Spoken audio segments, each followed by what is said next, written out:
I call the special meeting of August 22nd, 2023 to order. Roll call, Mr. Steele. Thank you, Commissioner Alexander. Commissioner Fisher, Here. Commissioner Lamb, Here. Commissioner Matamedy, Here. Commissioner Sanchez, Vice President Wiseman Ward, Here. President Bogus. Here. Thank you.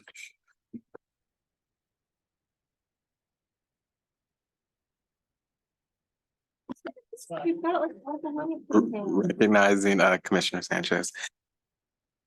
And I think with that, we will transition into the board going into closed session. And so at this time, I will call to see if there's any speakers for the items listed on the agenda for closed session. Seeing none in person.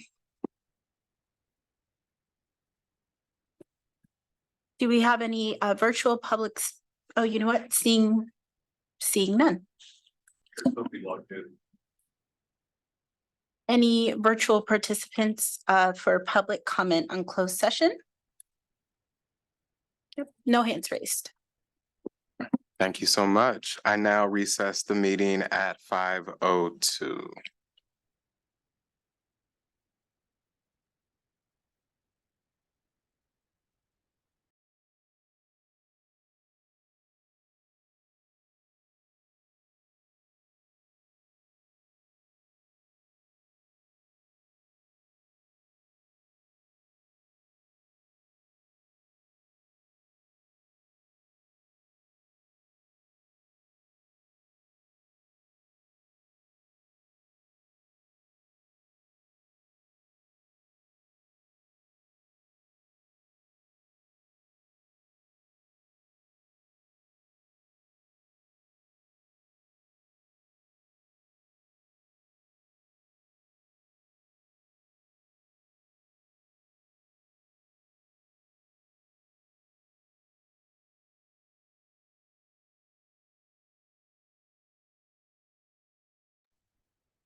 Good evening, this is Kirk Hamlin, one of your sign language interpreters. Would you please make Lixa the interpreter and myself, Kirk Hamlin, co-host for the meeting tonight? Thank you.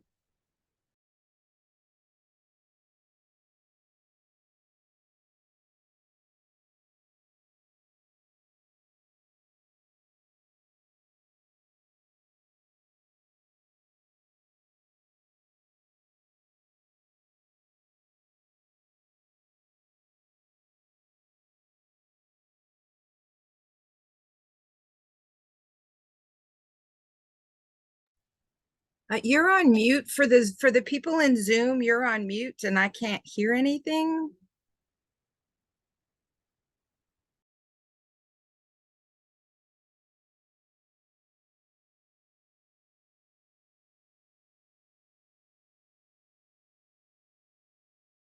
Want me to go ahead and reread this, President? Okay. Are you able to hear us now? Okay, great. SFUSD will provide closed captioning and American Sign Language ASL interpreter services throughout today's board meeting. Live transcription can be found here. https://www.streamtext.net/player?event=SFUSD dashboard. Attendees who wish to provide public comment to the board and would like an ASL interpreter can use the Q&A box in the Zoom app to type their name or handle and list the item or items on the agenda they would like to comment on. The attendee will need to have a functioning camera in order to communicate with the interpreter and the board. When it is the attendee's opportunity to provide comment, the Zoom host will promote the attendee to panelists and enable the attendee's video.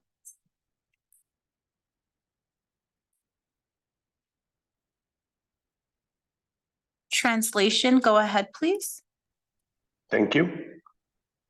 SFUSD is offering interpretation services in Spanish and Cantonese. If you need interpretation, please dial the following phone number. After dialing, please introduce the PIN number. This message will be repeated in Spanish and Cantonese. Buenas tardes. El Distrito Escolar Unificado de San Francisco ofrece servicios de interpretación en el idioma español. Si necesita interpretación por medio de Google Meet, Por favor, marque el siguiente número telefónico seguido de la clave de acceso. 1-319-382-9676. Por favor, introduzca la clave 665-996-976, seguido de la tecla numeral. Gracias. Cantonese interpreter, please. Thank you. 各位好，三藩市聯合校區將會為今晚嘅會議提供中文傳譯服務嘅。若果你有需要的話呢，可以打熒光幕上面顯示嘅電話號碼，接通之後輸入密碼。電話號碼係1484-854-3328。接通之後輸入密碼721-609-895井字。唔該 ，Thank you。 Thank you. That concludes our translation services. Thank you so much. And with that, we will reconvene to open session for our special meeting at 6:37 p.m. And we will start with the readout from the closed session report. In one matter of anticipated litigation, the board, by a vote of 7 yeses, gives direction to the general counsel.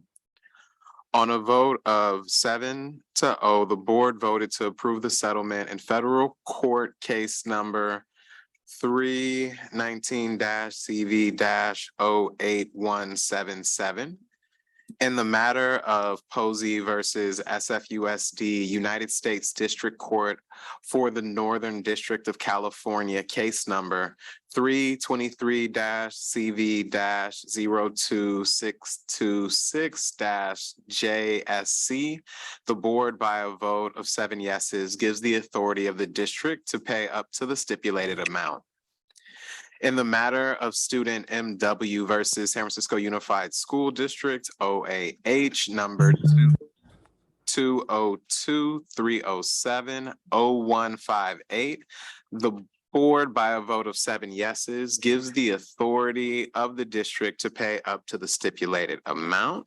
And that concludes the readout from closed session. And with that, the board will transition into our sitting around a table together.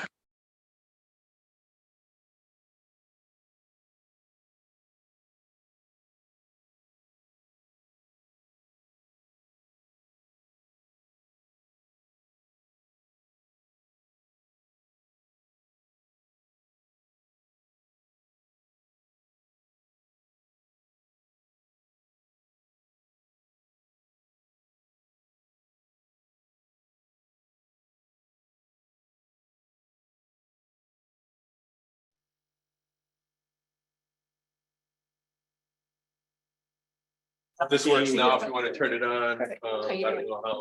Maybe we should stick with what we're doing. Stick with what you're doing. Yep. There's an option if you need it. All right. Yeah. It's right here. You gotta press the bottom to turn it on. Hold it on a little bit. It's all good to go. I tested it earlier. Okay, well, if we could, so we don't have dueling mic.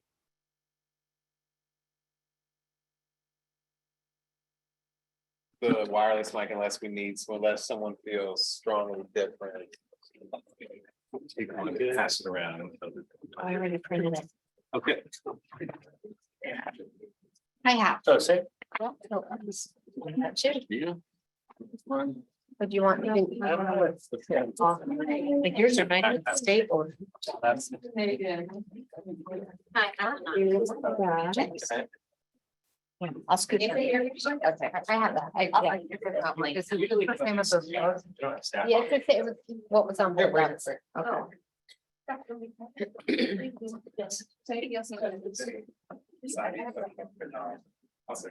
You guys are here? Yeah. Okay, that's right. Over here. I know, no, still, I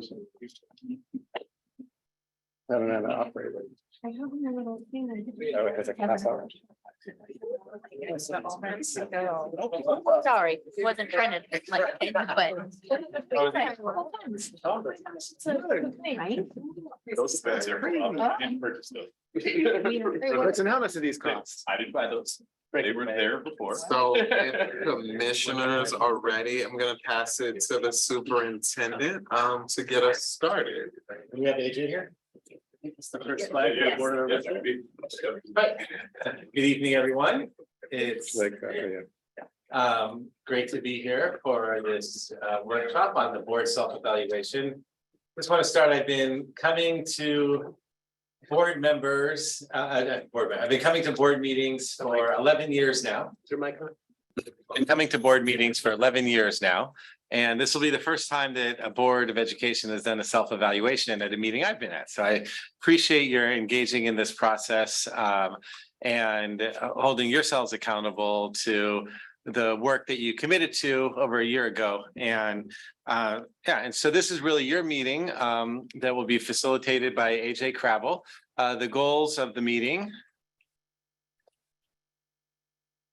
are, not moving now. To give it an opportunity for you to reflect on your efforts to engage in student outcomes focused governance and identify changes to improve governance. And so I'll do a brief overview of the evaluation process and the time analysis we did. And then AJ will lead you in the self-evaluation discussion, and then we'll talk about next steps. And so you're familiar with this, but just so the public knows that the Council of Great City Schools, who've been working with on student outcomes focused governance, has a self-evaluation tool. You completed the tool yourselves. The results of the individual assessments are shared with the entire board. You have that report in front of you and it's attached to board docs. Then we'll have our conversation and we'll identify our next steps. And then also we did do a time analysis just to see how were we spending our time. And so last year when we adopted the vision, value, goals, and guardrails, we talked about spending half of our meeting time focused on student outcomes. Now, there was a recognition that last year that wasn't necessarily going to happen because the goals that we had established, I needed to establish interim goals, we needed to understand the baseline, and we didn't have any strategies yet in place to start working towards those goals. But we did start doing progress monitoring last year for the second half of the year with the interim goals identified to at least talk about our baseline for the goals and the interim goals and some of the strategies we're planning to put in place for this year. So we did note when we did that, and then there were some other areas where we kind of put a few buckets around how did the board spend its time on board governance, discussion items, public comment. And so you see here, last year, we spent 87 hours together in this room for the year. And this is how we spent the time. And over 10% was on board governance. So you did do a fair amount of work to set up the structure that we have now. And then you see for the year, only 5.7% was spent on student outcomes. However, when you look for March, which from March to the end of the year represents about a quarter of the year, you see there was more time spent on student outcomes. And you also see we spend time on budget as well as other areas. And so expect this figure to grow this year as we have now regular progress monitoring scheduled for each month. So with that, you have the evaluation report in front of you, and I'll turn it over to AJ Cravel to start our discussion. Dr. Wayne, is it possible to get a breakdown of what goes into these buckets in the pie charts? Yeah, it's on here.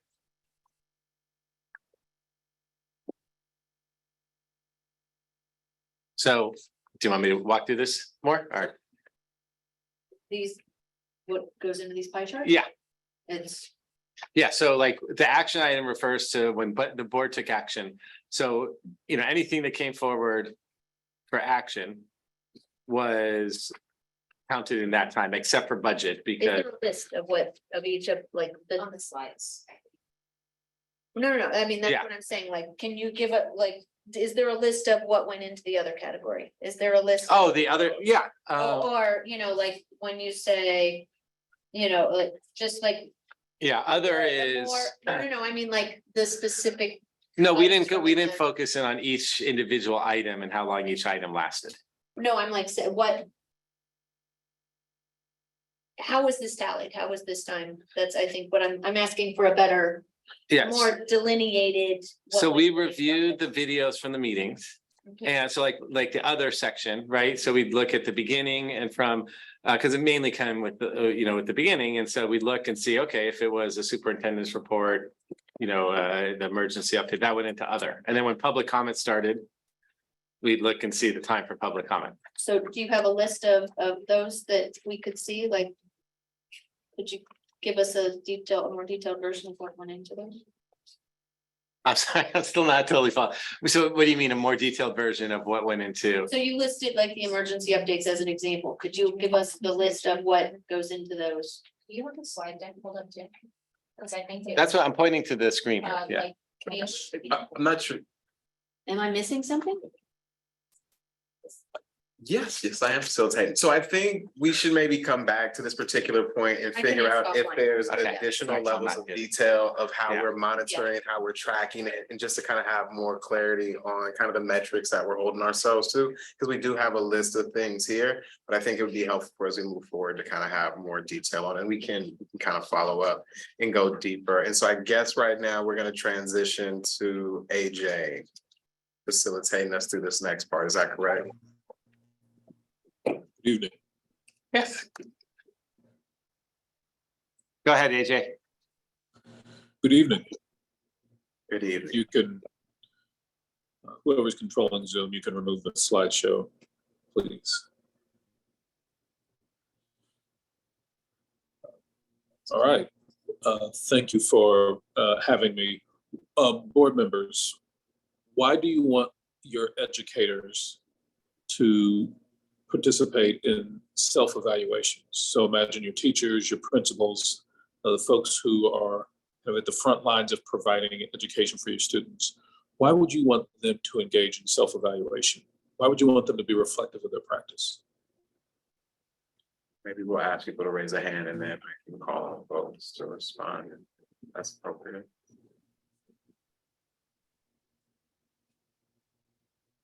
Yes. As a student, I think. As a student, personally, I think it's helpful in group discussion form, specifically within the classroom. I think it's helpful when it's like the students evaluate themselves as well as the educators evaluating themselves, so that everybody can understand what other people think that they're doing well, because especially with things that are being miscommunicated, as in a teacher, an educator thinks that they are succeeding in getting a certain point across or meeting a certain standard, or a student assumes or believes that they are meeting their educator's standard, and then finding out that that is not true is kind of the first step to progressing towards meeting that standard. That is at least from a student standpoint. Yeah, the insight you offer is spot on, is that this is about continuous improvement. And that sometimes it's hard to see that for myself unless I'm taking some time to really sort through it and to really hold myself to an expectation to figure out, did I actually have the impact I intended?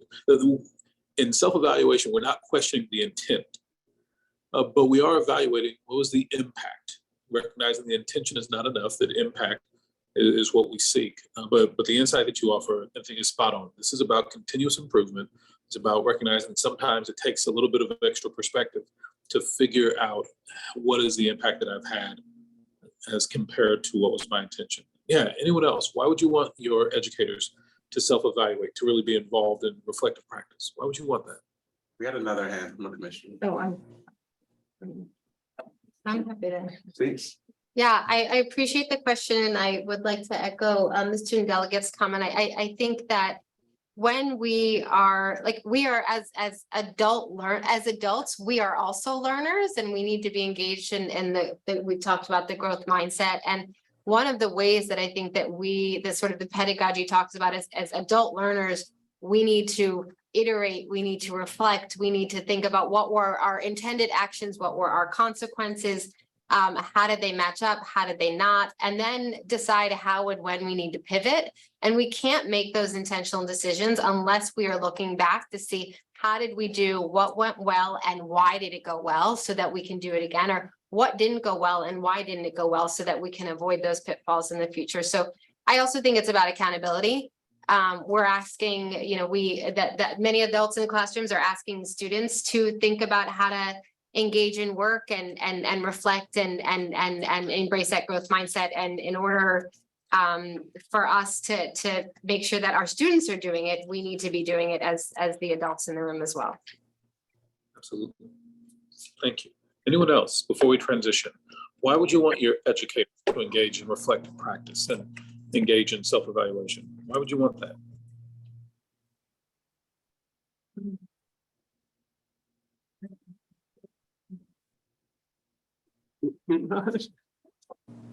Like Donnie Osmond or something. Sing. How do I do it? Jackson is turning it on for you right now. Okay. Yes. Oh, wow. I was just gonna say teachers specifically so that they can have the opportunity to learn everything that everybody has said, but ultimately so our students will be successful so that so our teachers know that they're providing and creating an environment and are getting the supports that they need in order to support our students' ability to be successful and have the skills and learning that they need to move on from grade to grade or subject matter. So why am I starting a conversation about board self-evaluation with that question? Why is that the question I'm starting board self-evaluation discussion with? Because as we always say, student outcomes don't change until adult behaviors change. Disturbingly predictable. I absolutely maintain this idea that student outcomes don't change until adult behaviors change. The things that I want to see for my students, I have to be willing to demonstrate those in my own behavior first, such as the occasion that brings us together this evening. Things that will not work. It doesn't work to create a space of defensiveness because this isn't about good or bad or right or wrong. Your intentions are not being judged this evening. Your impact is, your actions are, certainly, but not for the purpose of determining if you're good people or bad people, good board members or bad board members, but just for the purpose of identifying, okay, great, so what are we going to do next? That's the intention here, is that you have an opportunity to lead by example. How do we want conversations about adult behavior and performance to occur within our school system? Do we want that to be a safe space that is definitely looking at our adult behavior, but again, not to demonize, but to continuously improve? Or do we want evaluations about adult behavior to descend into finger pointing and accusations and acrimony? This evening, you get an opportunity to really lead the culture that you want your students to experience. That's what's really most at stake. Certainly, there's a continuous improvement opportunity here. But I want you to lead into the cultural leadership of this evening's conversation. With that as our opening, I want to dive directly into the evaluation.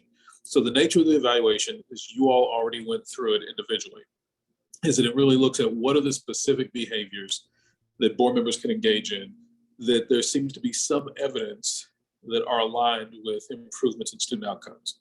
And so as we go through it, there are specific behaviors that we're looking for. And what I'm listening for is what is the evidence? And if you cannot provide evidence, then that just means we're going to treat it as if that behavior hasn't been made manifest yet. If you can provide evidence, then excellent. But it's not going to be a matter of, I think we may have done this at some point. Like, be prepared to speak with confidence around, here's the evidence that we did this, or here's the meeting at which this took place.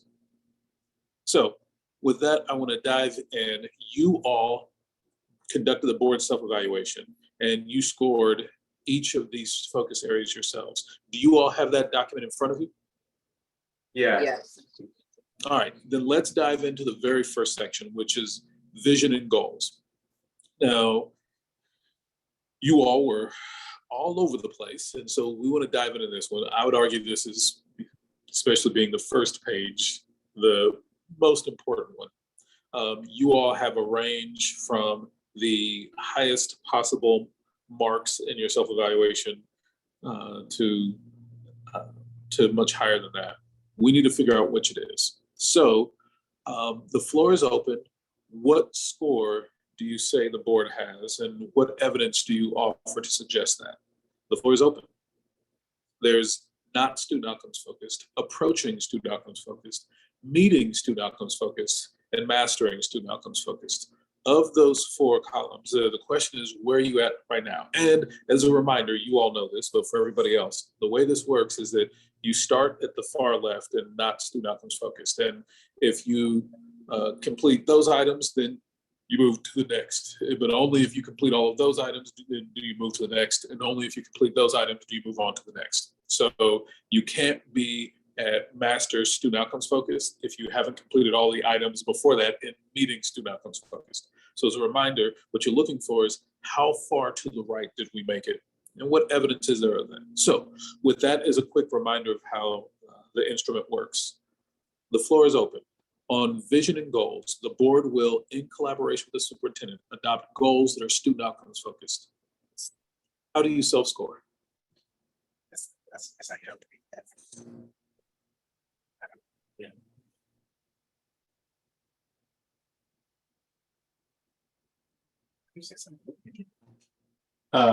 AJ, this is Matt Alexander. I just want to make a comment about that last point because I actually think I may have misunderstood how this rubric was constructed, because in my experience with scoring rubrics, the way I've used them has been that they have descriptors when scoring student work, and that you try to align the quality of the work with the rubric number that is most aligned,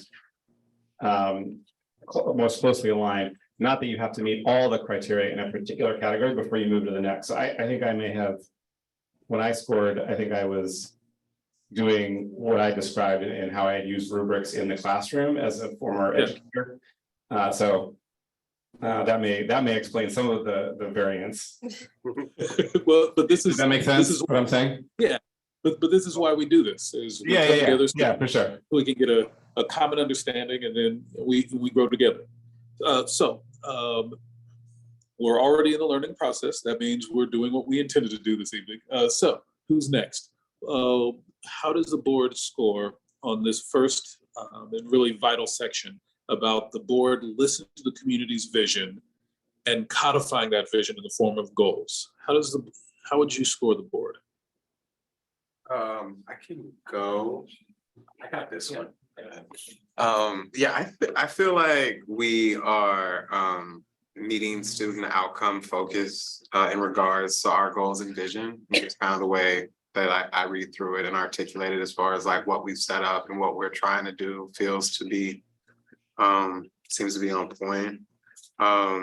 Yeah. Why would you say meeting focus but not yet mastering focus? What is the next step that you all need to really follow through on from your perspective to go from meeting focus to mastering focus?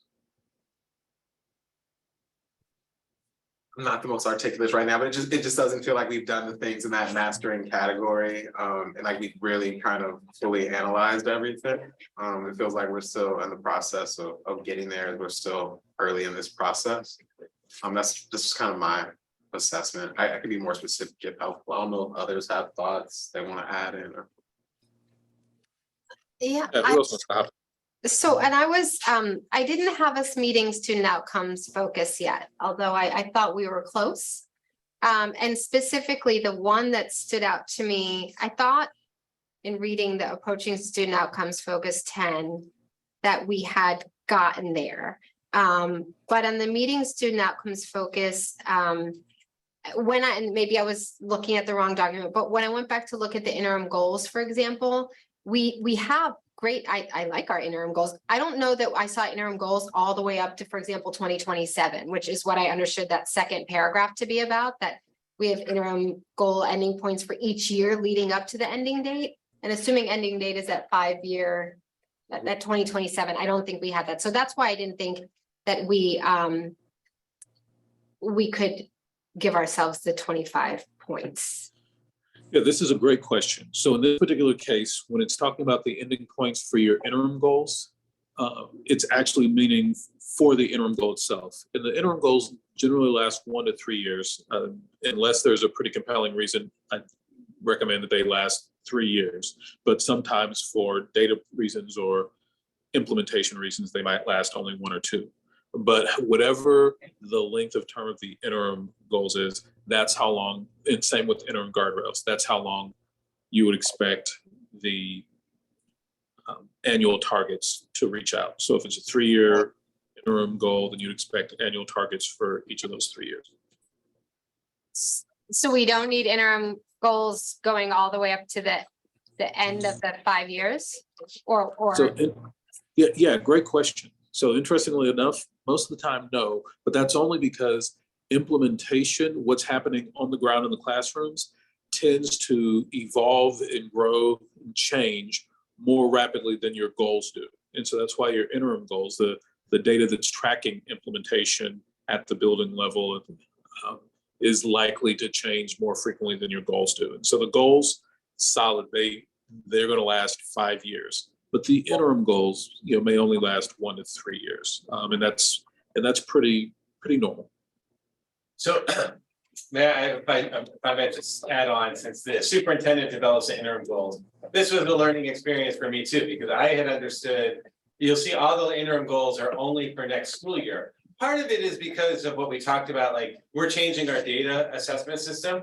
And so then as we implement a new assessment system that is more predictive of the outcomes we're seeking, might have to adjust the goals. But I did understand them for each one. It was for the next year, and then you progress monitor during the year and set a new interim for the following year based on your progress monitoring. So as I saw you doing the self-evaluation, I realized, wait a second, what was my understanding? And AJ and I talked that through. But so yes, our interim goals right now are only for a year. Got it.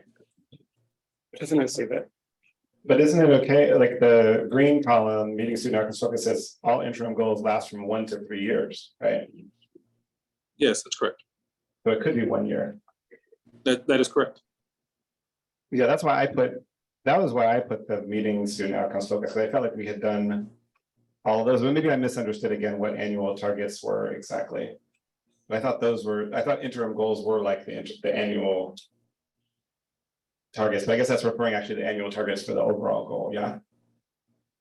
I had the same question. Yeah. I did the same thing. Several people had the same question, AJ. But I would say technically we did meet it. Well, that's why I was saying. We're following literally Yeah. what AJ is saying. They're all at least 1 year. But that's why there's not multiple ones. I just wanted to clarify that. So I was actually back at not student outcomes focused. I definitely thought that there was portions of approaching student outcomes focus and meeting student outcomes focus, but the thing that I was hung up on is just being able to distinguish between inputs, outputs, and outcomes. And that wasn't necessarily so much because the board doesn't intend to or isn't interested in, but I'm more hung up on the fact that the board is not given facts and data and evaluation and assessments related to student outcomes in order to make decisions that are focused on student outcomes. And I brought this up in several public meetings and offline meetings, as well as just the way our consent agenda is presented to us. There's a lot of significant amounts of money and contracting and consultants and activity that is core and central to the activities and to carrying out the student outcomes, yet the board really just doesn't have visibility into how they are connected to the goals, let alone interim goals and so forth. So I felt very stuck on in that column because of that reason. So let's take that as a reflection. What might you have done differently, and this is for any board members. Let's imagine that you all have struggled connecting the dots between your outcomes, the goals that you want to see that describe what your students should know and be able to do. The outputs, these are the interim goals that help you measure throughout the year if you're moving in the direction of the goals. And the inputs, these are all the action items that you all vote on. So let's imagine, the Laney's point is spot on, that you all have not done a really great job of knowing how those dots are connected. What could you do as a board that would really support your growth in that area?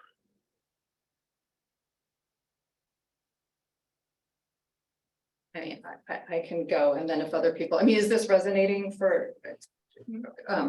So one of the areas, going back to my consent calendar example, is really having within our contracting process, having clarity about the purpose, how it's connected to the goals, which students are being served, how it's being affirmed, having a staff sponsor, and not just assuming automatic renewal and doing this kind of what we're doing here today, the continuous learning. Like, it's not about intent, it's about what happened and how we can improve upon or rethink or grow what is working. But having that part of how we approach our contracts and really all of our activities. But that's just one example. I don't know if others have.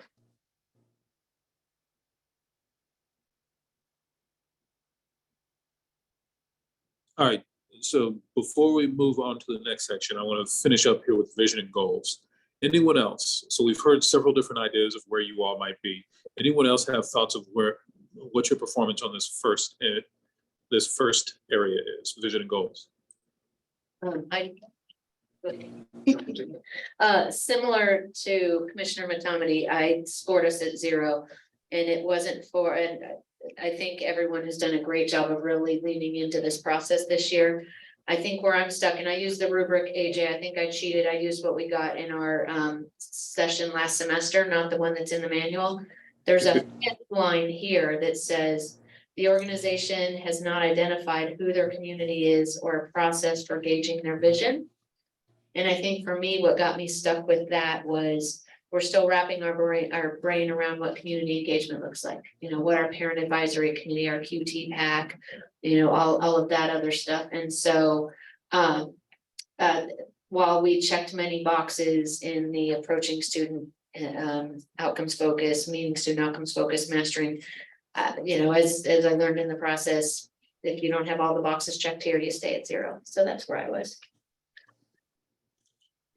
Just gonna add,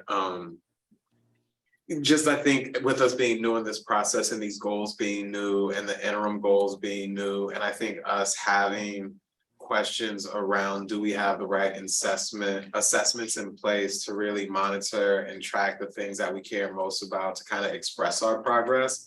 I feel there's a little bit of like tension in regards to that, of like we're using the best information we have, but not necessarily the things that we want to really kind of ground our vision and goals. And so I think just to add that as another element for us to reflect on as we evaluate ourselves. Others with comments or thoughts? I feel that the composite score of like saying that it's approaching is definitely what I'm seeing as still definitely somebody who's very much new to this. Like, you're all new to this, but I am coming straight in and approaching because I'm actively watching things change and happen because of wanting to get closer to the ideal score. For example, reorganizing the consent calendar and making it a lot clearer what's going on feels student focused, because that is automatically making the meetings more accessible to students. And that in and of itself shows to me that there is definitely, you are definitely approaching. All right, so first, thank you all for just diving in and offering all the different perspectives. Question before we move forward, AJ? Yes. I do have a question. Actually, this is related to Commissioner Fisher's comment and question about the, I just want to make sure I'm understanding like what these things mean. So for the Commissioner Fisher noted that one of the concerns about us not moving out of the 0 category, that not student outcomes focus, was because we still we're not nearly satisfied with what community engagement looks like. And I agree 100%. I think where I viewed this paragraph though as relating to the work that we did vis-a-vis developing our vision and goals and not necessarily something more broader. So I think if it is something broader, I'm with you. I think if it's about the work that went into creating the vision, value, goals and guardrails, then I do think we did that because we had many meetings. So I guess I would just love some clarification. What is this about generally our engagement processes with community or our community process as it related to coming up with our vision and values? Appreciate the question.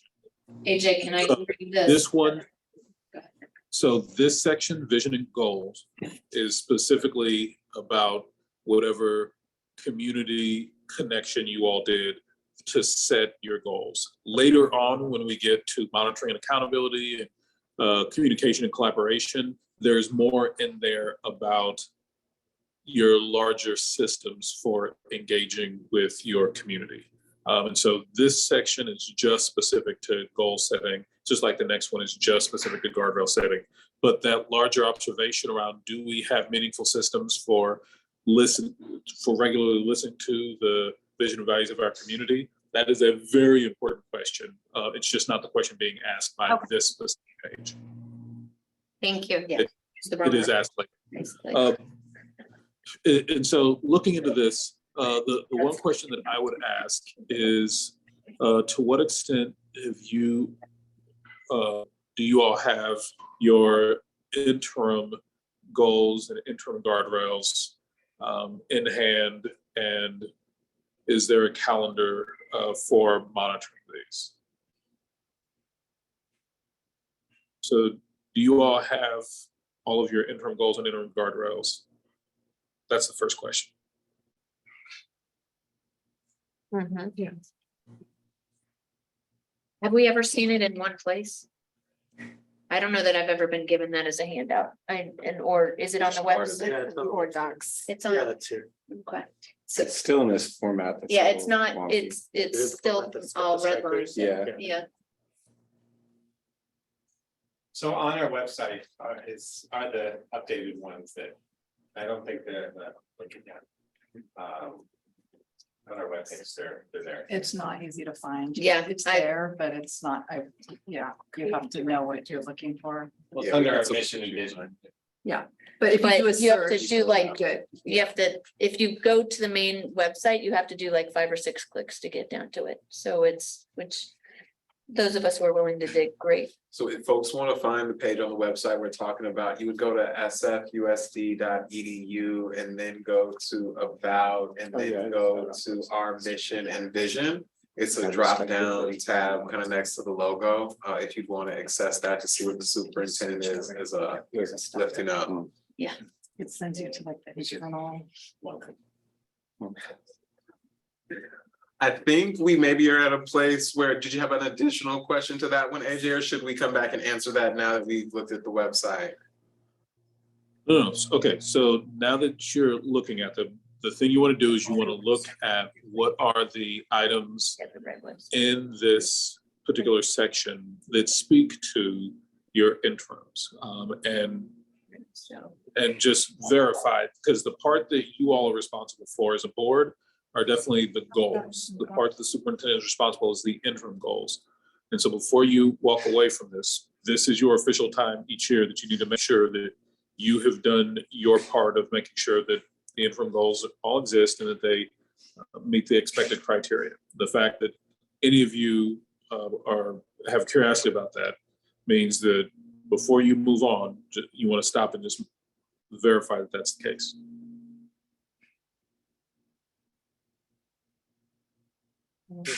And the one page looks nice. Well, on the website, it's without the strike through. It's not revised. Sorry, Basically. AJ, would you mind repeating what your question is, what your charge to us is in this moment? Yeah, so in the instrument, it says a few things about your interims. The one is that the superintendent has adopted in collaboration with the board, 1 to 3 interim goals to progress monitor each goal, and each interim goal is SMART. Yeah. There's also the expectation that each one is able to be updated multiple times during each year. And then further, it suggests that all of them must pertain to student outputs, not adult outputs. that they need to last 3 to 5 years, that they need to challenge the organization, require adult behavior change, and then finally that they need to be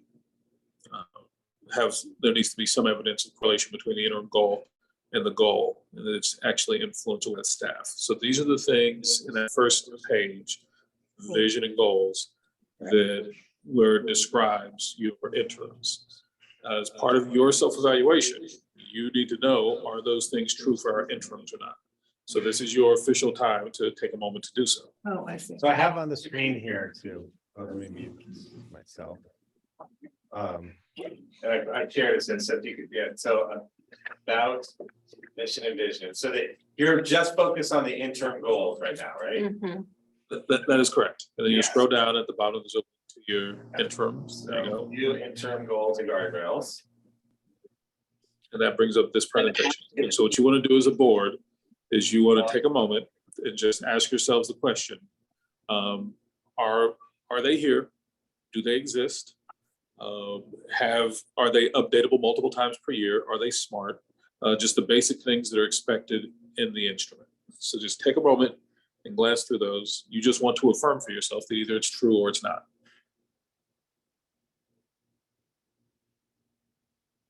I think we might have comments. Yeah, and it's definitely not about do you like them or agree with them.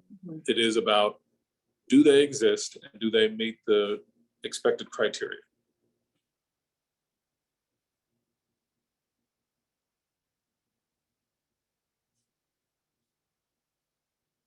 I'll just comment, I think they do exist. However, as a board, I feel like just in the exercise that we've just gone through in the last 5 minutes, that perhaps I think we've been really focused on governance, division, values, and goals and guardrails. But the key word to me, and I think I'm gonna be jumping a little bit ahead around the monitoring and accountability, is that the key word around collaboration with the superintendent. And certainly we've had public discussions around the superintendent bringing forward his goals and the interim goals and guardrails. I think for me, we've been course correcting to where we acknowledge the role of the board and the role of the superintendent, and that, what is policy and what is BDGG. I think in this year moving forward, and that's where I assess us, is that I actually would like to dive deeper on the monitoring aspect, so that we can be clear from the interim progress. For example, we're actually quite off the mark already from the last presentation from the superintendent on a few of the goals, and I'm not really clear about both adjustments looking ahead of what is necessary for the acceleration in order to even meet either those interim annual goals, and furthermore to actually meeting those goals. So I think we've had some initial discussions. So that's something that is top of mind for me, is to deepen our discussions around the interims. I guess building upon that, when the question of whether they're SMART goals, the achievable part is in question for me. Say more about that. I building upon what Commissioner Lamb was saying, I don't have confidence and I'm not seeing enough monitoring to know what's happening, what activities are taking place, where we are making progress, where we aren't. So the achievable part hasn't been fleshed out to me as a commissioner, even though that they follow the framework of SMART. Can you give us an example of that? I mean, I'm just gonna, just the first one because it's here. And it's up on the screen too. So the first one from the percentage of African American and Pacific Islander kindergarten students meeting grade level proficiency will increase from 24% in June 2022 to 48% by June 2024. that would be great. But I don't have an understanding of what is happening. And I'm not saying that there aren't things happening. That is not what I'm trying to convey. I'm just saying as a commissioner, I don't well understand what is being implemented or underway to get there. Does that answer? Can I clarify that a little bit? Can I build on? So to recognize this goal here, the main goal going from 52% proficiency to 70%, to follow up on this. That actually is a good example of us taking community feedback, because I remember initially when I was sitting in the audience before I was here, many of us pushed back and said the initial goal wasn't ambitious enough, right? And so so yes, that there's then some tension with the achievable. And then the question, to go back to monitoring, then becomes, we've got the new reading curriculum, we have all these things, so where I think a lot of it for me comes back to, when are we gonna see the through line to resource alignment? I don't know if that's maybe where you're going with that. Part of it. Right? And what, one of the things that we are wrapping our brain around as a district too, we had this conversation earlier, is we're not always doing everything that we aspirationally hope to do. And where do we have the opportunity to talk through that, right? And share that information with the public at large. So hopefully this process will be part of that. I think that's a good place to stop. If I can chime in too, and I think AJ, this is the point of both this feedback and the progress monitoring. So, I hear what you're saying tonight. I also feel like we learned that in some of the progress monitoring we did last year, because what we did was we said, here's our math goal, or here's our college curriculum. So we here's high level where we are and what we're doing. And through that conversation, I left and talking with the team, like, we need to hone in more on the interim goals, and then more specifically how we're impacting those. So again, learning for us too, but what we'll start to see as we do monitoring this year is, I think, a more narrow focus. And so again, staying in our roles, that's why I appreciate, you're raising, here's what would be helpful to see in monitoring, to know we're on target, not, question whether we're doing it or not, but then we'll actually get to see that. But that was my takeaway from last year. The monitoring needs to be, for lack of a better word, tighter and more closely aligned to the interims than just the overall broad, here's what we're doing for literacy. Yeah. And a follow-up to that, I think why I scored us low in this point is we see some of our focal populations and some of our students whose scores desperately need to increase in this, and we are missing some really important focal populations in here as well. And so how that's going to impact not only our monitoring, but what resources we end up then allocating to those students who desperately need that is going to be critical to consider moving forward.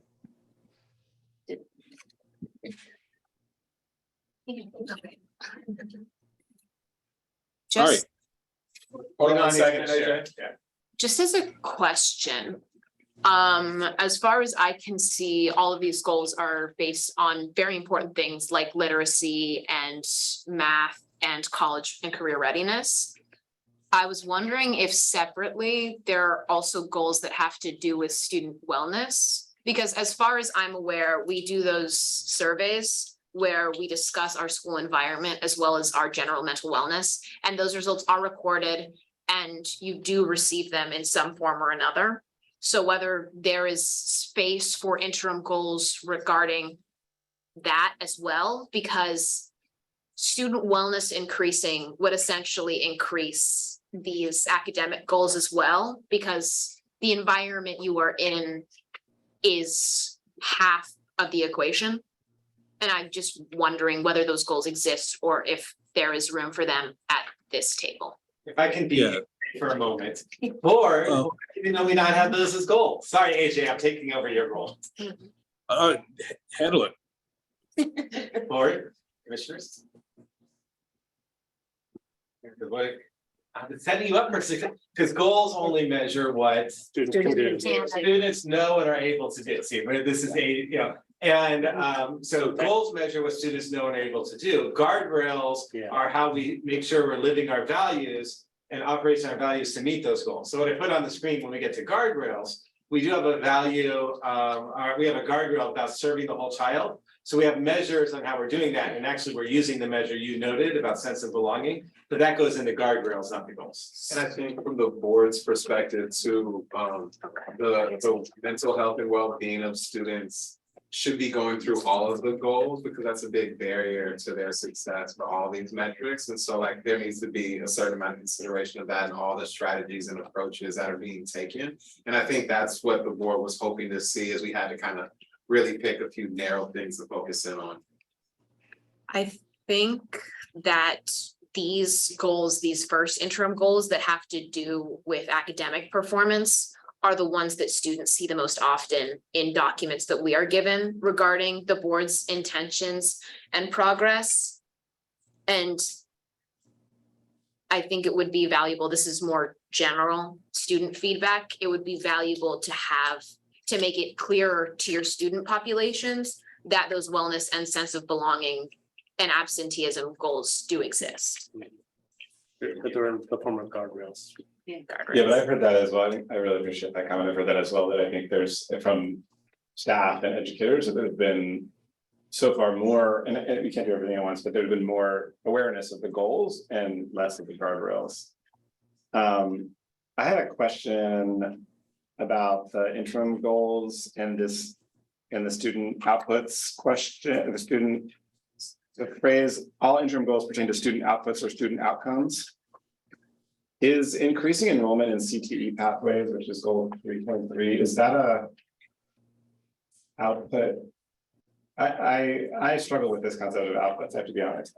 I know it's not an outcome, but is it an output? Which one are you I'm asking looking at about? 3.3. Interim goal. Because to me, yeah, 3.3, Yeah. that's an output. Because to me, that feels a little bit like an input. Or it's, yeah, it's on top. Yes, it's not what students can do. It's like an input. I mean, I don't know. so I don't know, I guess that's a question. That's the only one that struck me as a little, and I was wondering if, yeah, I don't know. I appreciate the question. Essentially, what 3.3 seems to be describing is, are we seeing more participation by students in CTE pathways? Am I understanding this one correctly? Yeah. If we're talking about student participation,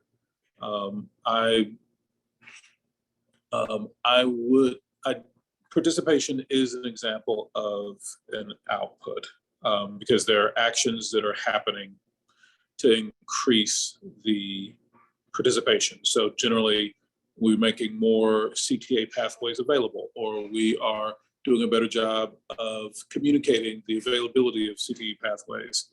And so I would describe participation rates as an output, but I also tend to describe participation rates as a fairly weak output as opposed to a strong output. That may be what you're reflecting on, is that by talking about our students participating, there's a critical thing that it's not informing us, which is, do they complete the pathway? Which is, yeah, that's what I was thinking. Right, I was thinking, because even completing the pathway doesn't tell you that they're college or career ready, but it is a step, because that's a part of the element of the CDE measurement. It prepares them, and it is in fact. So anyway, That's it, yeah, maybe that will change, because I do feel like, I think it was there why CTE pathway, then when, to complete a pathway, you actually have to know and be able to do some things to get the certificate to complete the pathway. Right. So maybe that one does need to be altered. Well, and you don't be complete it completion. until you're enrolled in it, This isn't- so, I Yeah. mean. So enrolled and. well, and it completed. might be that the first interim goal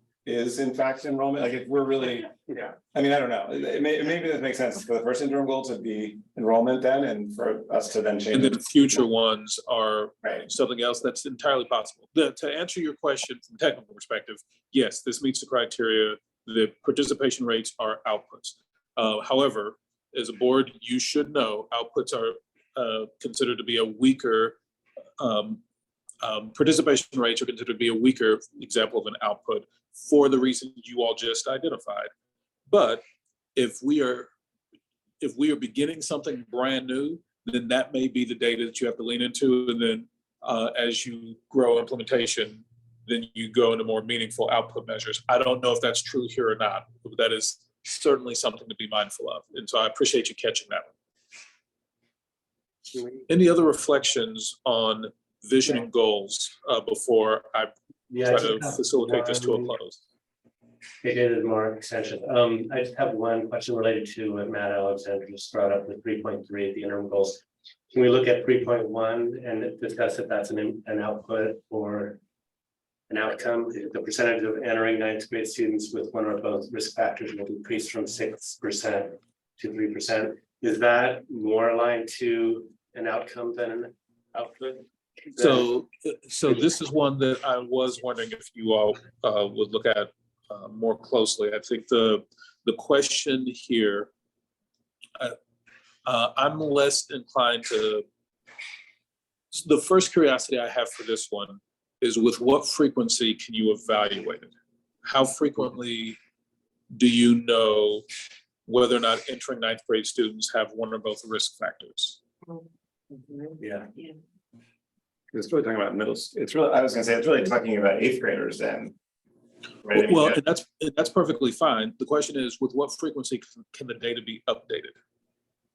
So I turned to look at Ritu, but she's not here, but I mean, because we do get, I mean, students get in middle school, they get quarter grades and semester grades, and we do attendance reporting, so it could be updated. I mean, that's what I'm expecting to happen. Because I did notice all of these are at the end of the year, but they do meet the criteria. We were intentional about picking things that we could see during the year to see if we met the end of year target. So that one could be looked at. I think it would be important for GPA to make a distinction between an uptick, like a GPA on the way up, and a GPA that is staying stagnant when you look at like how you rate it from like approaching to blank with the way you self-evaluate, because realistically, you can't change your GPA that much within a single year, especially if you're in eighth grade and you likely aren't taking any AP classes. You have to at least give the students some credit in the sense of approaching a certain thing.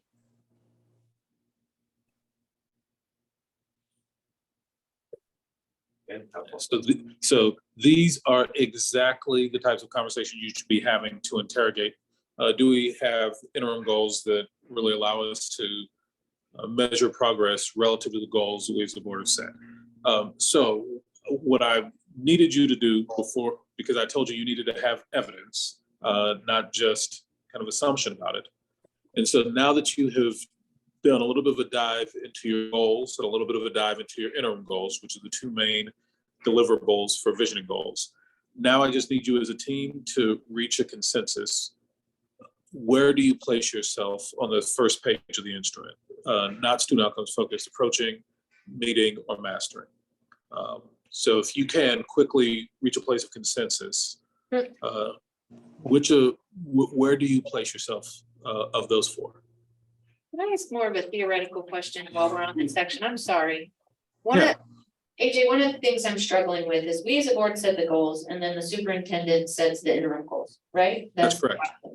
So why are we as a board being evaluated on the interim goals if that's what the superintendent says? Because you really shouldn't be going about the business of adopting your goals and guardrails until you are confident that the metrics used to monitor them are solid. So it is on you to ascertain, yes, these are solid, and as a result, we are ready to proceed with our goals and guardrails.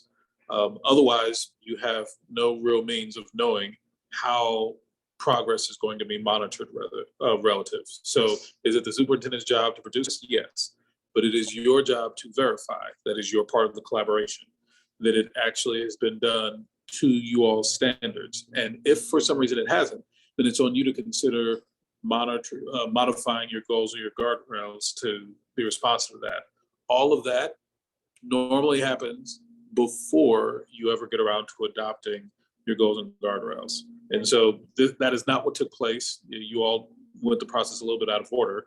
that's perfectly fine, but it doesn't alleviate you all of the responsibility for evaluating whether or not the interim goals and interim guardrails meet the expectations of this instrument. As far as us building consensus, is it helpful for one of us to like present something? Do people want to have opportunity to share what they think it should be and kind of create some discussion space for that?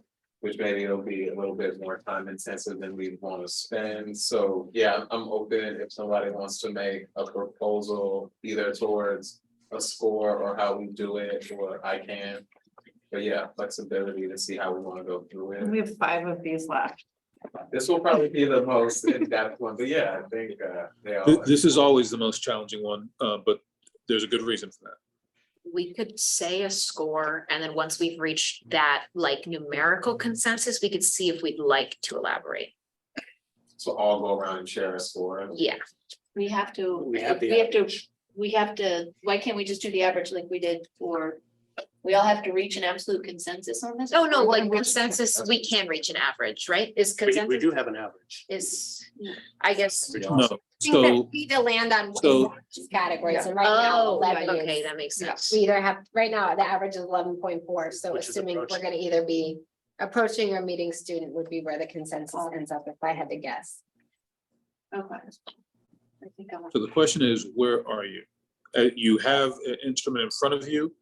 What have you factually accomplished? What have you not yet that we need to plan for over the next 3 months, the next year? What say you? I would propose that we align ourselves on the green column of meeting student outcome focus. There was the question about whether the board has adopted only SMART goals because of, I don't remember which interim goal it was on, but somebody, I think it was Commissioner Matomedy had mentioned that there was a question of, That was more around monitoring, like whether that was more, whether they're achievable. They're designed in a SMART framework, but the question is whether or not they are achievable. Are we just going around? I think going around, or see if people have evidence to disprove me that they would want to offer up, and then we can go from there and work down to or up to our appropriate score. Well, I can be counterpoint because I just reiterate what I said before about not feeling student outcomes focused for the example that I gave before about, I mean, our last conversation that we just had was some general confusion about inputs, outputs, and outcomes. So I still feel, I do think there are things that we're doing in the other columns. This is not to say we haven't done anything beyond that first column, but I do feel like that is a pretty gaping hole in my experience as a commissioner. Other folks input, if we kind of start the conversation, we can build around versus having people go back and add. Well, I'll go back to my point. I think this is where maybe I'm struggling with the structure of the rubric, because I actually agree with you, Commissioner Tomedy. Like, I think that's an area we need to work on. But when I look at everything else, to me, it feels like we're in the meeting column on this one. And so I don't know that it makes sense to say we're a 0 when we're doing most of these things. I would like to grade us as in the green column and say, and we need to fix this other thing or something, or give us a 20 instead of a 25 and say, we gotta fix that. To me, I want some more nuance is what I'm looking for. Like we're in a game show. The price is right. Other commissioners want to give input, feedback. AJ, maybe give us prompting if that is helpful to help us land. Yeah, so Yeah, my coaching. Question, here first for a comment. so could we just like could I get a very clear definition of what counts as like an input versus an output in this context?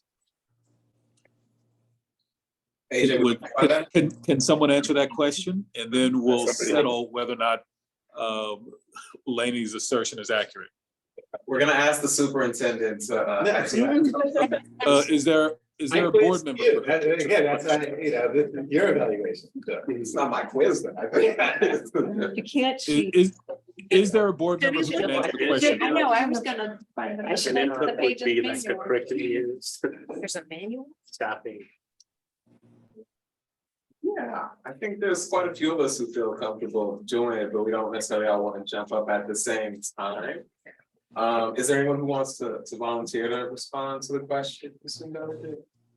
Commissioner Fisher. I already admitted I'm not clear. So, I'm not going to.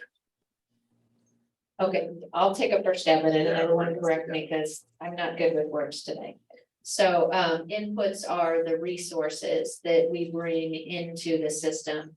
The teachers, the programs, the staff, the amazing things that have to happen for us to get to the outputs. I'm not gonna even try because of our last conversation, but the outcomes are what students can do and know. That's the finally that's where we measure is what, when we get to outcomes, that's what students can do and what they know. And so those are what we're measuring there. And when we talk about inputs, it's the resources. And we just had that fuzzy conversation about outcomes versus outputs. So I'm gonna let somebody else tackle that. Did that answer your question? Yeah. Commissioner Wynn? I'll give a shot. So inputs would be what we would consider at the beginning of the learning cycle.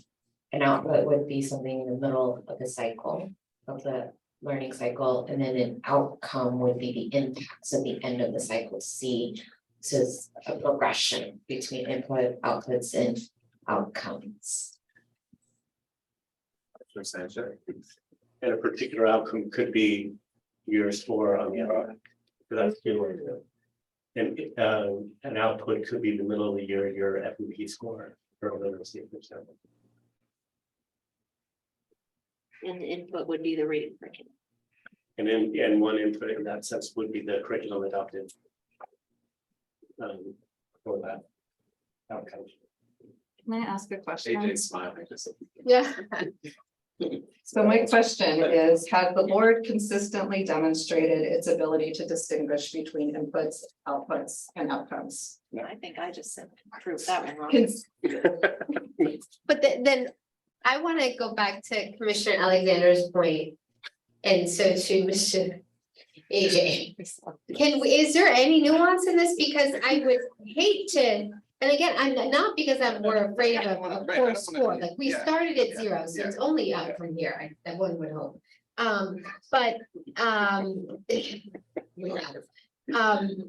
It does seem like there is so much important work and strides that we've made in the second and third column. So do we have permission to not do what you said in terms of how we grade ourselves?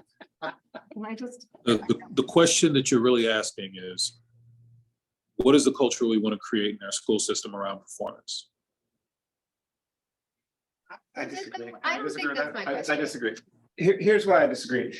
I think what I'm saying is a rubric ought to be accurate in terms of student performance. This rubric, you have to do everything. It's all or nothing, right? I want to say, yes, we're not doing well in this area, which is listed here, and we need to do better. So I'm not about lowering standards at all, but I also want to note where we've done well. If we give ourselves a 0 for vision and goals, it suggests to ourselves and the public that we haven't done all these other things. So I think it's really important to name success, just as it's important to name where we have failed and need to improve. And can I add another thing? I strongly agree that you have to name success. I strongly agree with that. And as we get into some of the other sections of the instrument, I think there's a lot of success to be had. My concern for you is that if you are baking a cake and you add all of the ingredients except for flour, unless it's intentionally a flourless cake, it ain't a cake. And the recipe, does benefit from having all of the ingredients. And so there are points in your performance as a board that as we get into the rest of the instrument, I think will be more obvious. where struggles in the area of discerning between inputs, outputs, and outcomes is actually hurting you in other areas that may just be less obvious. The benefit then is to say, yeah, we need all the ingredients, and we need to actually bake the recipe that we've told people that we were going to bake. Like, people are expecting, red velvet cake, muffins or cupcakes, and that's what we promised them. We need to actually bring all the ingredients to bear to do so. And so the intention here is not to be punitive. Like I said, this is about good or bad or right or wrong. It is about, have we done the work necessary to serve our students as well as we think we possibly can? And if the answer is we haven't yet, then that means that we need to think about what are some of the things that we can do over the next 3 months that can really move the needle on that. And then in 3 months, we have a celebration when we jump from 0 to 25 or 35. So this is Lisa, I'll make maybe 2 points and then pass them along. I get one question. I appreciate that we could celebrate from going to 0 to 25, but I also think that there's actually a flip side of that, which is we could then become, you could see how one could become complacent and be like, oh, we actually don't really need to do that much because we're set. Like, but if we had said we're at 10 or we're at 25, then we're actually going to be really, really motivated to move on to the mastering student outcome focus. So I do worry a little bit about holding ourselves back. And I wonder if we can acknowledge where we still absolutely need to do better and then still continue to focus. And I appreciate the analogy, but I might say, okay, it's not Passover, so we do want flour in the cake, but maybe it's a 5-course meal, right? And then you're ignoring everything else and basically saying none of that is worth it, and we're just focusing on the plot. So I do want us to focus very much. I appreciate Commissioner Matamani bringing this up. I hadn't been that focused on it, so this has been a learning point for me in terms of how critical this is to moving along. But again, I'm clearly fighting the hypo here, and if we need to be at 0, I guess that's where we are. But I'm just gonna say, I just find it to be incredibly foundational to like every conversation we have and the kinds of conversations that we want our educators to be having and how we want them to be thinking about and our student, like, to me, this is so foundational to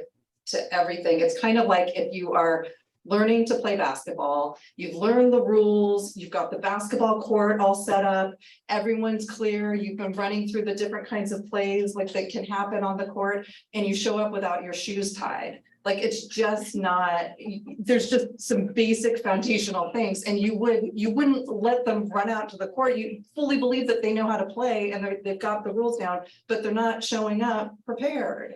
Like I just think we have to build this muscle. Otherwise, the rest of the stuff is not going to be tight. Can I guess would just disagree a little bit with us being in 0 for the first one. If people do feel strongly that way there, I guess I'm curious. We could let's go through and just talk through. I guess, do people feel? I mean, is really the issue that people feel that we don't understand as a board inputs, outputs, and outcomes, and that's what puts us in the red?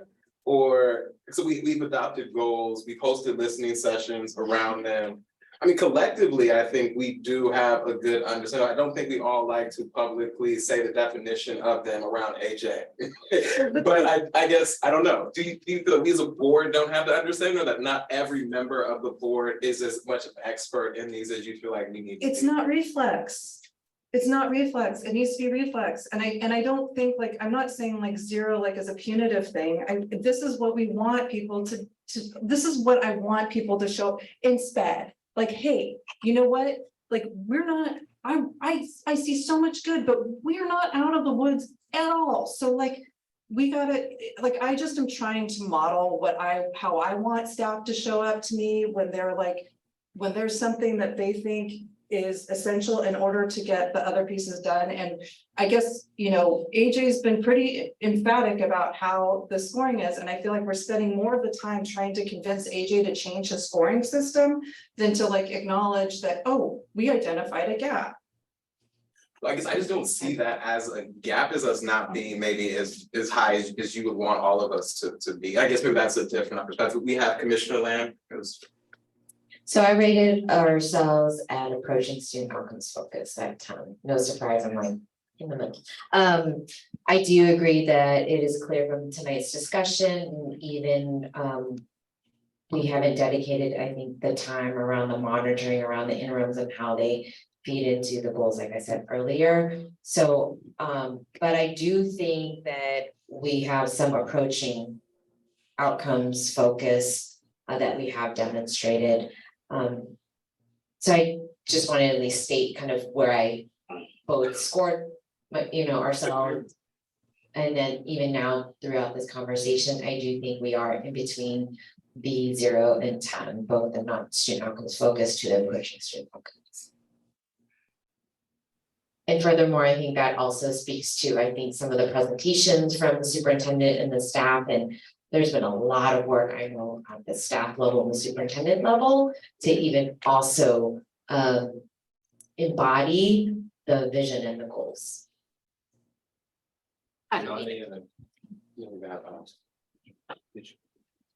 I think that to me, from a more fresh eyes position, this all sounds like at the very base level, if you only look at the titles of the categories, this all sounds like approaching. Like every single person, no matter where they put us, it sounds as if it's circling around the word approaching. And then I think there's a risk of the conversation becoming circular in the sense that a lot of people are agreeing and saying it in their own way. And that way is very valid and important. And I'm learning new things with how each person speaks. And then I also know that you all had a goal of saving time.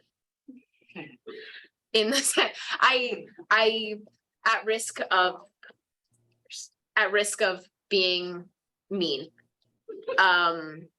I do understand that because being conscious of those goals as we move through the meeting as well, and not just discussing the goals themselves, but living them. This is why we need more student commissioners. Thank you very much. Thank you very much. I think my real question, once we get through the semantics or the circuity of not student outcomes focused or approaching student outcomes focused, is we've highlighted the gaps. Now, what are we gonna do about it, right? Yes, we're gonna come to that conversation next. Okay. So the first thing is, where do you all score yourselves? And then the second, and then once you've determined where you score yourselves, then I've actually got my notes open and I'm ready to type. What are 1, 2, or 3 things that you want to do to try to improve between now and when the next time is? So first, kind of land, where do you all put yourselves? And again, I want to emphasize this is a culture setting opportunity. I have not opined on what I think your score is. What I've been pushing you to, however, is wherever you think you are, that is how you need to score yourselves. This is not about anything else. You want to be accurate on this. The message you don't want to send is, hey, seniors, I know you didn't actually complete all of your requirements, but you completed all but one of them, so you still graduate. Hey, staff, I know you didn't actually, complete all the things that you said you're going to do, but you completed, most of it. So we won't pay attention to that. You want to be accurate about what you have and haven't done. You want to identify whatever kind of score that gives you. And then once you've done that, we'll sit down and briefly think through, okay, so what is, given that's where we're at, what is 1 or 2, maybe 3 tangible things we can do over the next 3, 6, 9 months in order to really grow performance in that area. And so where are you all at? And then once you've got that figured out, then let's chat about what are we going to do next? And then let's move on because we've got plenty of other pages of the instrument. Just to confirm, AJ, you are asking us to get to consensus as far as where we want to land, right? So my strong preference for you is this process works better if you all reach consensus about what is your current state of performance. You are not the only board to ever do this. Getting to consensus is not typically the challenge. Thinking about what are some of the next steps in the process? That sometimes creates a little bit of challenge, but getting clarity about what is our current state of performance, that it's not designed to be the hiccup. It's designed to be pretty straightforward.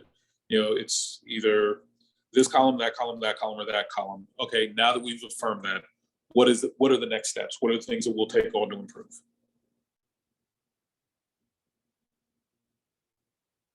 Yeah, I don't know. I just wanted to say, and maybe this is similar to what you were saying, Melania said, I think I'm not hearing a ton of disagreement, although maybe I think what would be useful is if we're hearing disagreement in our analysis of what the problems are, what the areas of weakness are. I think what's most important is this conversation and having consensus on those areas.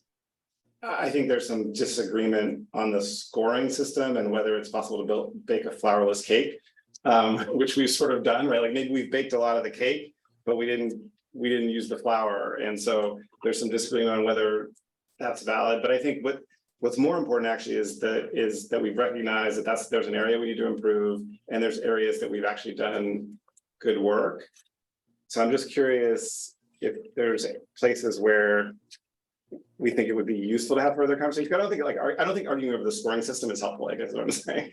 So I guess I'm wondering if folks see areas where it's like, oh wait, there was actual real disagreement among us as to where we're at. I think we can score ourselves a 0 and recognize the great work we've done.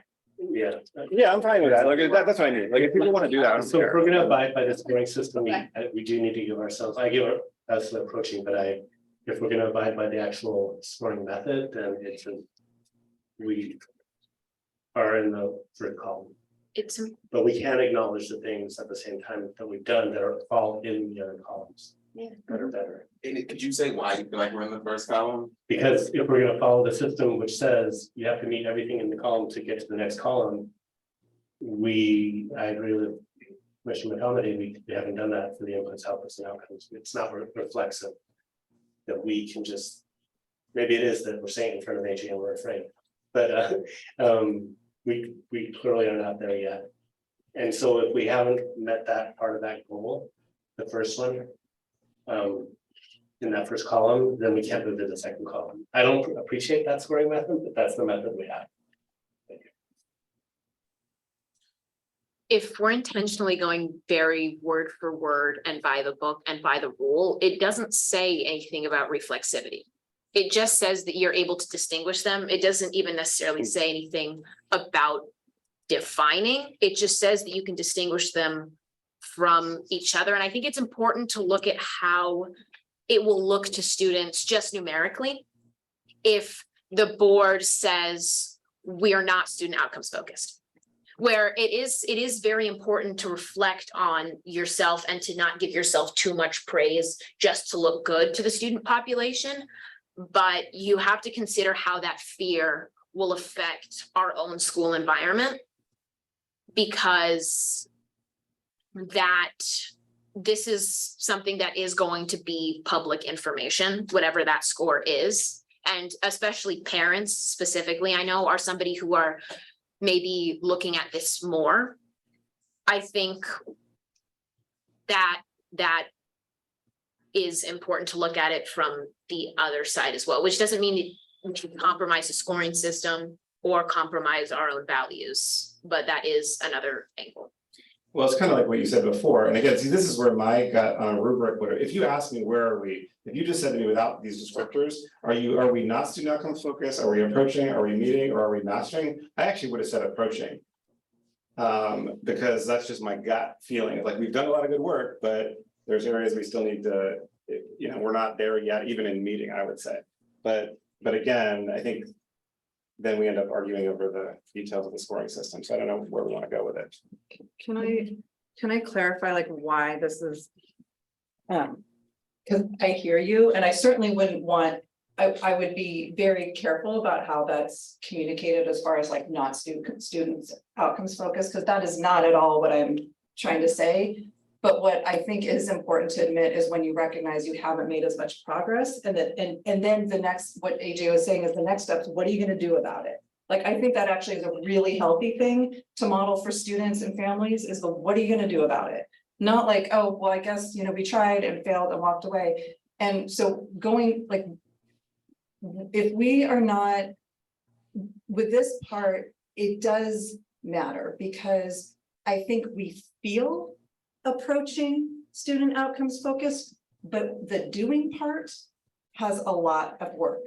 And when we sit up there at our business meetings and we approve things that we don't understand and that could be better spent and be better aligned with our goals and our guardrails and all the things, but we haven't spent the time pushing on inputs, outputs, and outcomes, then we may feel good, we may be saying the words, but what we're performing is something completely different. And that's where I'm at with it. And so this is, to me, a very big deal to step back and to say like, whoa, you know, the theatrics are great, but like the underpinning and the staging and the lighting and all the stuff needs to be some serious reworking. And so I would communicate it to like, this is what I want you to do as a student, is to when you recognize like I just been like, I had you know, what is that called? Like when you didn't realize like I was blind to something, like, or I didn't. You had blinders. Yeah, that is not the time to double down and say like,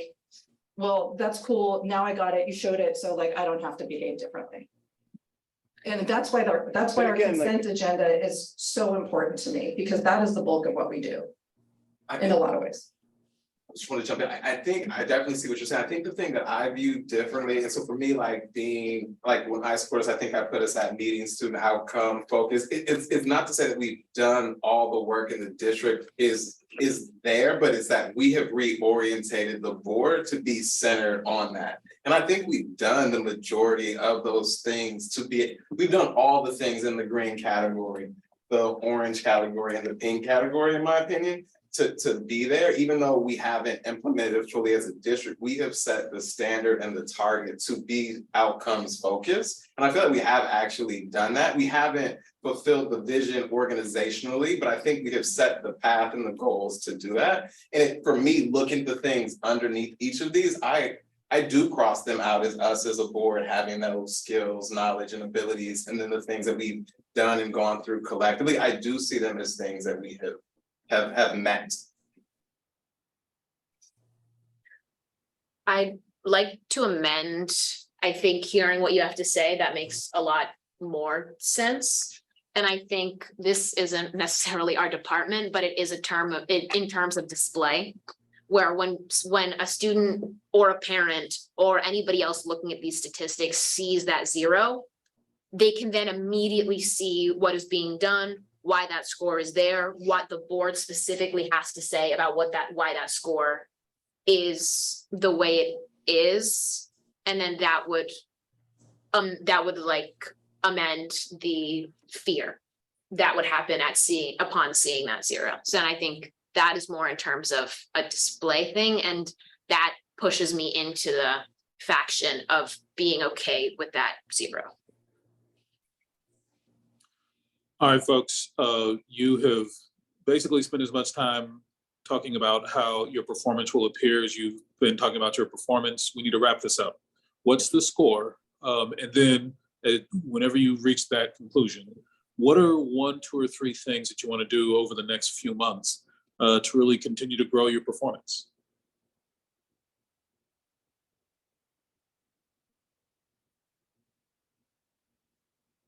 Like to give the support leadership. Do we vote or? Okay, so I mean, we could all go around if we're gonna do consensus, then I think we would all go. I think we've all said what we want to share. So maybe President Bogus, it's okay if I make the suggestion that go around, we indicate where we are. We see if we need to go around again, and then we focus on what our next steps are, no matter where the number is. How's that sound? Okay, Sounds good. all right. It's gonna make someone else go first. I can go first. Well, we know where you are. Yeah, yeah. But- That's why I go first. Okay, go ahead. President Bogus, lead us off. All right, I'll go first and then we'll go to my right. Sounds good. So yeah, I think I'm still seeing us as outcome focused, just based on what I feel like we've done and accomplished and how we have set ourselves up to really be centered on student outcomes. So that's kind of where I'm at. Right, so 25. 20. Okay. Yeah, I say 0, and I mean that is no disrespect to the work that we've all done and the buy-in. I think there's so much great stuff that's happened, and I think we still have some foundational work to do. AJ, are you tallying this? Oh, yeah. Okay. At the risk of repeating myself, I believe we've done a lot of the things, if not all of the things in the meeting column. However, I agree with Commissioner Batamati and appreciate the analysis around the inputs, outputs, and outcomes. And so I will defer to my colleagues. So if I don't need to, I mean, if it was just me, I'd probably I'd probably give us a 20, but and give ourselves a deduction off of the meeting column, but I know that's violating the rules, so I'm gonna just defer to others in order to try to reach consensus, because I think what's more important is the content. So you're abstaining. I'm abstaining, basically, sorry. No abstaining. Well, no, I told you my Different. score. If Yeah. you want me to score, it's a 20, but I don't Yeah. wanna, I'm willing to go with 0. Yeah. I'm willing to, what I'm saying is I'm well, willing to go with 0, That's. if others wanna do All that. right. I'll repeat what I said. The rules are the rules for the rubric, so I will give it a 0, even though my original score was. It's the same exact place where I would start at a 10 and get it be a 0. And this is why we're having this process and this conversation. And I'm looking forward to the, what do we do next part? I did start out as a 10, and then I called our consultants to say, I'm super confused about the scoring system. And that's how I landed as a 0, but I'm very excited to celebrate the things that we are doing well in the other categories and to do the work so that we will quickly advance out of the 0 category. I feel like I've already shared where I'm at, so I'm comfortable if colleagues feel like we're in the 0. I do think that we've made some progress, but if this means that we need to be more disciplined, starting by modeling from at the very top at the governance level on inputs, outputs, and outcomes, then I am in full support, because then that has to get adopted and not just, I don't want to use the word socialized, but really adopted, ingrained throughout the entire system. So I'm already for seeing some future board meetings and the superintendent working with the staff around like really tracking what is an input, output, and outcome. Ideally, I'd say 5, but because that's not an option, I'm going to go 0. I would say a 10, but after hearing everyone's comments, I'm gonna go down to a 0. I'm excited to see all the things you guys or what the board does to move it up to a 10. But we're just missing a few things, and I know we'll get there. Do folks think we need to go? And the superintendent? Oh, I do get to evaluate? Huh? I get to I thought evaluate. it's a self-evaluation. Oh, but he's a board, he's the part of the governing. Oh, I didn't fill it out for, Your thoughts for what Yeah. they were. No, I appreciate the conversation, and I agree, agree that if we're, following this rubric and what we've committed to, that we're a 0. And I think, just want to emphasize what AJ is talking about in terms of the culture setting of this activity, right? Think about what we want to communicate, and I feel like we are trying to communicate 2 things then. Standards matter, and we'll both celebrate success and our effort towards them, but if we're not meeting them, we're going to take steps to get there. So let's talk about what those steps are, because I have a feeling I have to do some steps. As long as it's not consensus, because I didn't agree with that. Yeah, he didn't, so I don't know. So, yeah, Did he give an actual score? I know, I said 0, yeah. Got it. All right, so now real quick, what is 1, 2, or 3 things that Well, I think that. y'all could do We don't have Not consensus. to really grow in these Wait, areas? sorry, AJ, we don't need unanimity, but I guess consensus is only, as long as President Bogus isn't saying I'm blocking this from moving forward, we do have consensus. Then you do have consensus, correct? Are you blocking the Yeah, I don't agree with the zero. You don't have to agree. You don't have to agree, but there's a different, in order for the consensus process to move forward, I don't think a zero is a valid score for the work that we've done and where we're at. right, so you absolutely do not have to agree with the zero, but So are I you would blocked? block a zero vote is what I'm saying, yeah, for consensus. Okay. So that means there is not consensus. Okay. Would you agree with 10? Yeah. All right, so board, that means that you can either spend some time trying to reach consensus, or you can move forward without consensus. Yeah. Can we put a plan in place that hopefully gets us to consensus for the next evaluation? I think AJ, you mentioned the next steps were to try and put a plan in place to fix where we were. Or to- Yeah, certainly, but before we move on, again, this is one of our first times doing this. This is why I'm being a stickler for this, so that this will be really, really fast. And in the future, when you all do this, this is normally like a 15, 20-minute process.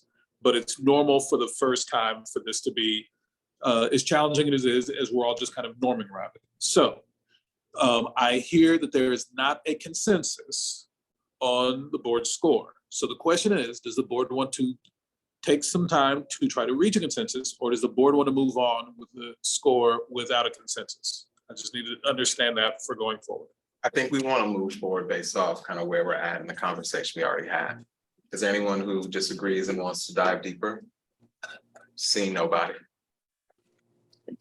All right, so the score is 0 without consensus. Now the question is, what are 1, 2, or 3 things that you all could do, actions you could take over the next few months to really continue to grow in whatever areas of opportunity there are? Any recommendations? I think one thing I would lift up is just maybe having more training for kind of commissioners, student delegates, and just kind of everyone around the inputs, outcomes, and outputs, and just both to understand which ones are we using, how to define them, and just to increase people's level of like confidence and understanding in them. Seeing that as being, I think, like our biggest barrier to getting away from zero for most folks. Any other ideas? We've got one idea, more training for commissioners and student delegates. Any other ideas? I would like to see more information about our VVGGs more prominently placed everywhere. You know, we can use the trickle down economics theory, or we can blast it out everywhere. How, I don't know, but if we have this level of confusion considering our training, you know, and in the spirit of modeling best practices, right? We've got to really highlight this and emphasize this. Got it. Anyone else before we transition? I have a request to, similar to, we have a one pager for VVGG. I would like to have the interim goals and guardrails also within a one pager somehow, that it's not seen as separate, but it's actually very kind of visually accessible to our school community, I mean, to our broader community. Because right now they live is like decks. Yeah. No, I was gonna say, if you have thoughts on what you were talking about, because I think it's. Well, two things come to mind is really how do we model this at our board meetings? How do we have our conversations so it's clear about when we're having a conversation about an input, when we're having a conversation about an output, when is it an outcome related conversation? Because there are input and output, and it's not like everything is. So I think that would be a way for us to develop our muscle and to model it for the community around us. And also, I will just reiterate, like, I would like to see it come through our through line with our expenditures and how we align our expenditures and have it clarified and there as a way to help us. I request that on that DVGG sheet, I don't know if this would be included, but like concise definitions and differences between those things. Because I'm personally having trouble understanding the differences between like a goal and a guardrail like intimately. I understand it on a base level, but I'm sure there are examples where I would not be able to distinguish whether it was one or the other. Can I think that there are many groups that have done a good job of aligning to the visions, values, goals, and guardrails. I think a lot of our central teams have really redefined their work in relationship to our goals in particular. And so being able to highlight some of those best practices and raise some of those examples up, I think could be really positive as well. Seeing other comments from commissioners right now. Yeah, the one other thing that I would add in, which is somewhat related to whichever of you all said. So I like the idea of you all taking it upon yourselves to create a one pager or something of that sort about the interims. I like that idea.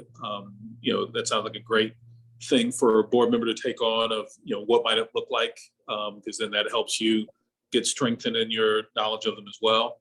I like the idea of more training for commissioners and student delegates. However, I would modify that.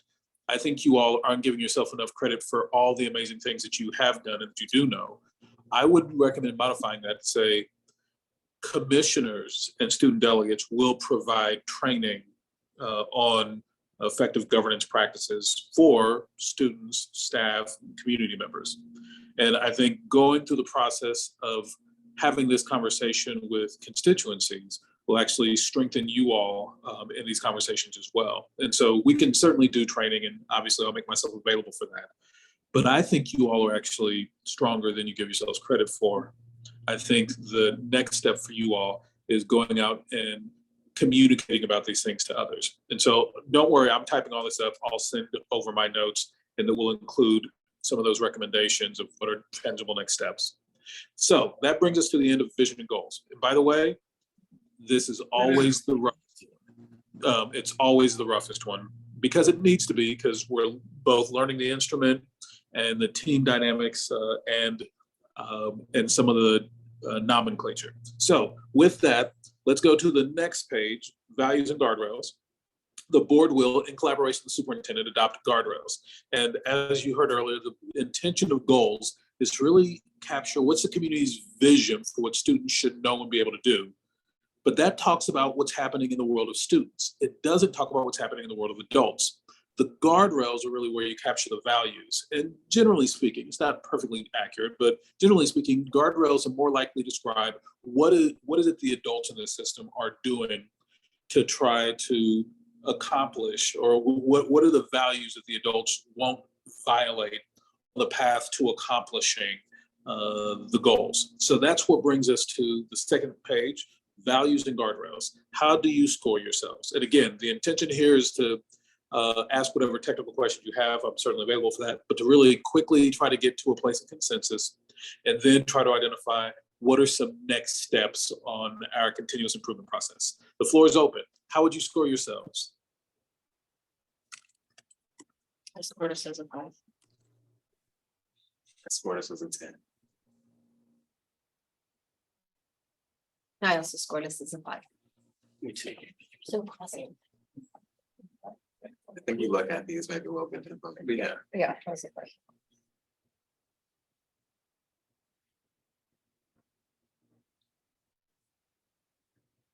I guess I would ask for folks who picked 5, if you would just kind of share what was the one you felt like that held us, the ones that held us back from being above there. I have notes. Yeah, please. So there was the status of each interim guardrail is not currently scheduled to be updated multiple times during the school year. The draft governance calendar does not include updates for guardrails 1, 2, or 5. Guardrail 3 is scheduled 4 times and guardrail 4 is scheduled twice. The superintendent just left the room, AJ, so. And then the other is currently in my reading, several of the interim guardrails do not clearly meet the SMART framework, and I can give examples, but yeah, but now he's back. So Could you give examples of the SMART goal piece? or does anyone else I have have similar? everything. Yeah. Yeah. Did you put a 0? I thought I put a 5. Because they're not, I think that needs to be a 0 then. Right. Yes, I did put a 0. I don't know where the mic is. Can you, people hear? I don't know. It's right here. We can pass But the I, mic down. like, for Yes, example, I did put it, because I was reading okay, yes, it was. because I put, Yeah, I don't know what I put, but now that I'm looking at it, I can't, I don't have the thing I turned it in front of me, but now that I'm looking at it, I think it's clearly a 0 if the interim guardrails need to be SMART goals. Because some of them, like interim guardrail 4.1 is just increase the percentage of classrooms which are fully staffed from August 15, 2022 to 2024. Well, I guess that is measurable, but it's not. It doesn't include what they are. It doesn't include the starting point and the ending point. Yeah, exactly, which I would consider at least very useful to clarify that as a SMART goal. I think there's a number of them that actually are like that are kind of, that aren't specifically measurable, but could be with a little bit of tweaking. And that's absolutely correct, is with a little bit of tweaking, all of them very much could be, but you have accurately identified that several of them are not.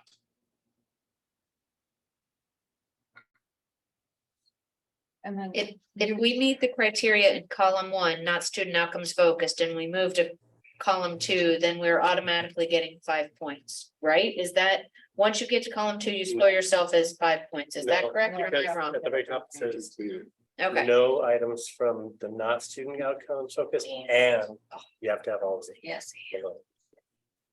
And So I- it's 0. Okay. Then, So superintendent, when you Yeah, walked big- out, one of the things that we had raised before that was just that the status of each interim guardrail is not currently scheduled to be updated multiple times during each school year. So the guardrails, it does not include updates for guardrails 1, 2, or 5, and guardrail 3 is 4 times and guardrail 4 is twice. You're looking at our monitoring calendar. Yeah. And But then- AJ, does an update mean? What does an update entail? Because one of the So things. the data, Go ahead. so the requirement on this page is that for each of the interim goals and interim guardrails, that the new data is available multiple times per year. So if it's something that only updates once per year, that is functionally worthless for tracking progress within the year. So to track progress within the year, you needed to change at least once, so 2 different data points during the year, preferably 3 or 4 or a lot more. But at minimum, it needs to update at least twice per year. So if you have something that says something about some type of data that's only knowable once per year, then that would not be eligible. What Lainey might actually be talking about is actually in the next section, monitoring and accountability, is with what frequency are goals and guardrails monitored. But that is the next topic. That's not this topic. So this was how frequently is the data updatable. The next page, monitoring and accountability, talks about how frequently should the board schedule monitoring reports to come to the board. And so those are 2 separate issues. So then, yeah, I mean, some of the interims are still not in the format we've described. And I've been more focused on, I mean, some of it, we just trying to get some of our baseline data stuff, but that's a different question. I mean, definitely we set up the goals to be monitored throughout the year. I'm gonna have to go back and look and see that we can, like the staffing, I mean, throughout the year, we know staffing vacancies, let's say, but it's really critical.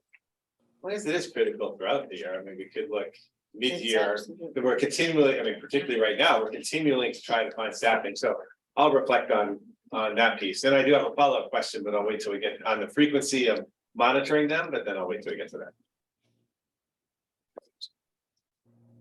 So in the interest of time, AJ. yes, Guardrails are supposed to be end goals without more elaboration, like within the guardrail itself. Yes.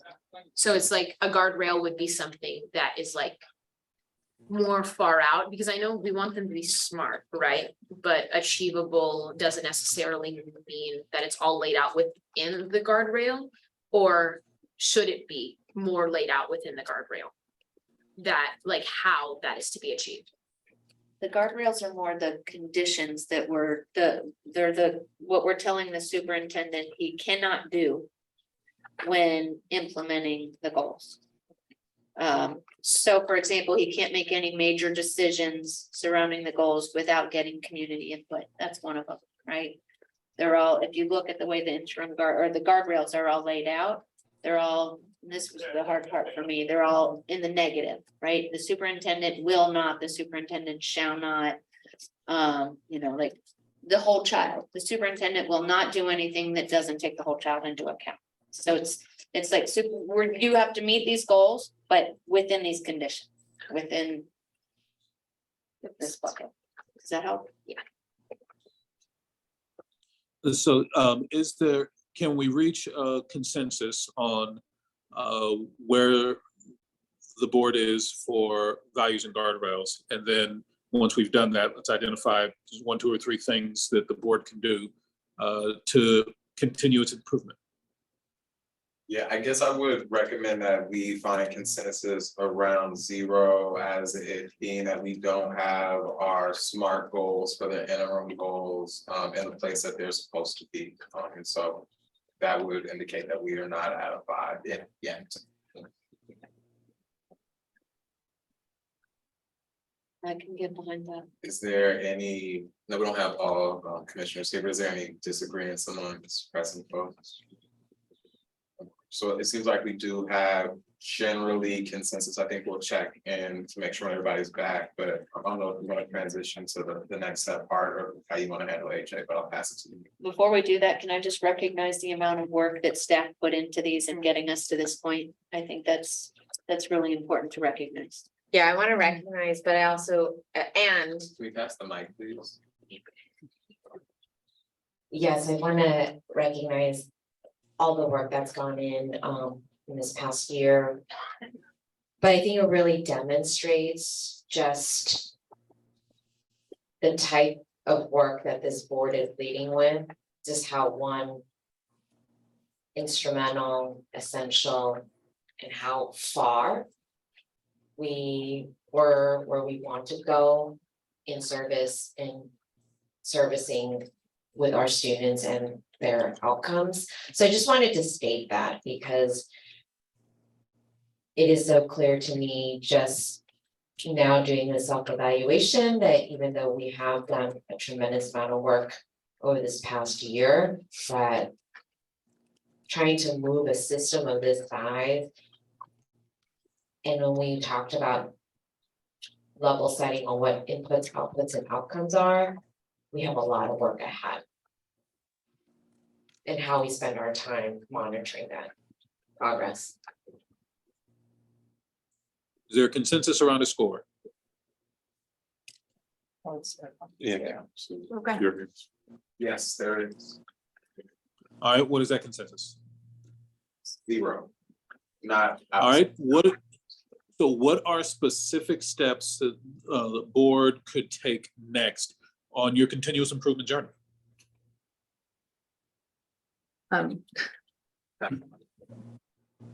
Direct the superintendent to update the guardrails to be SMART and come back and review together is one. And then also get clarity on what that updating of multiple times for each guardrail looks like, what our expectations ought to be around that. So what I've typed in my notes is add a review of the interim goals and interim guardrails to a future board meeting agenda and add a review of the monitoring calendar to a future board meeting agenda. Does that capture your intention? Yes. She said yes, if you could. Okay. And anyone else, steps you could take on your continuous improvement journey? I had sort of a related question was, how does this interact with the progress monitoring sessions?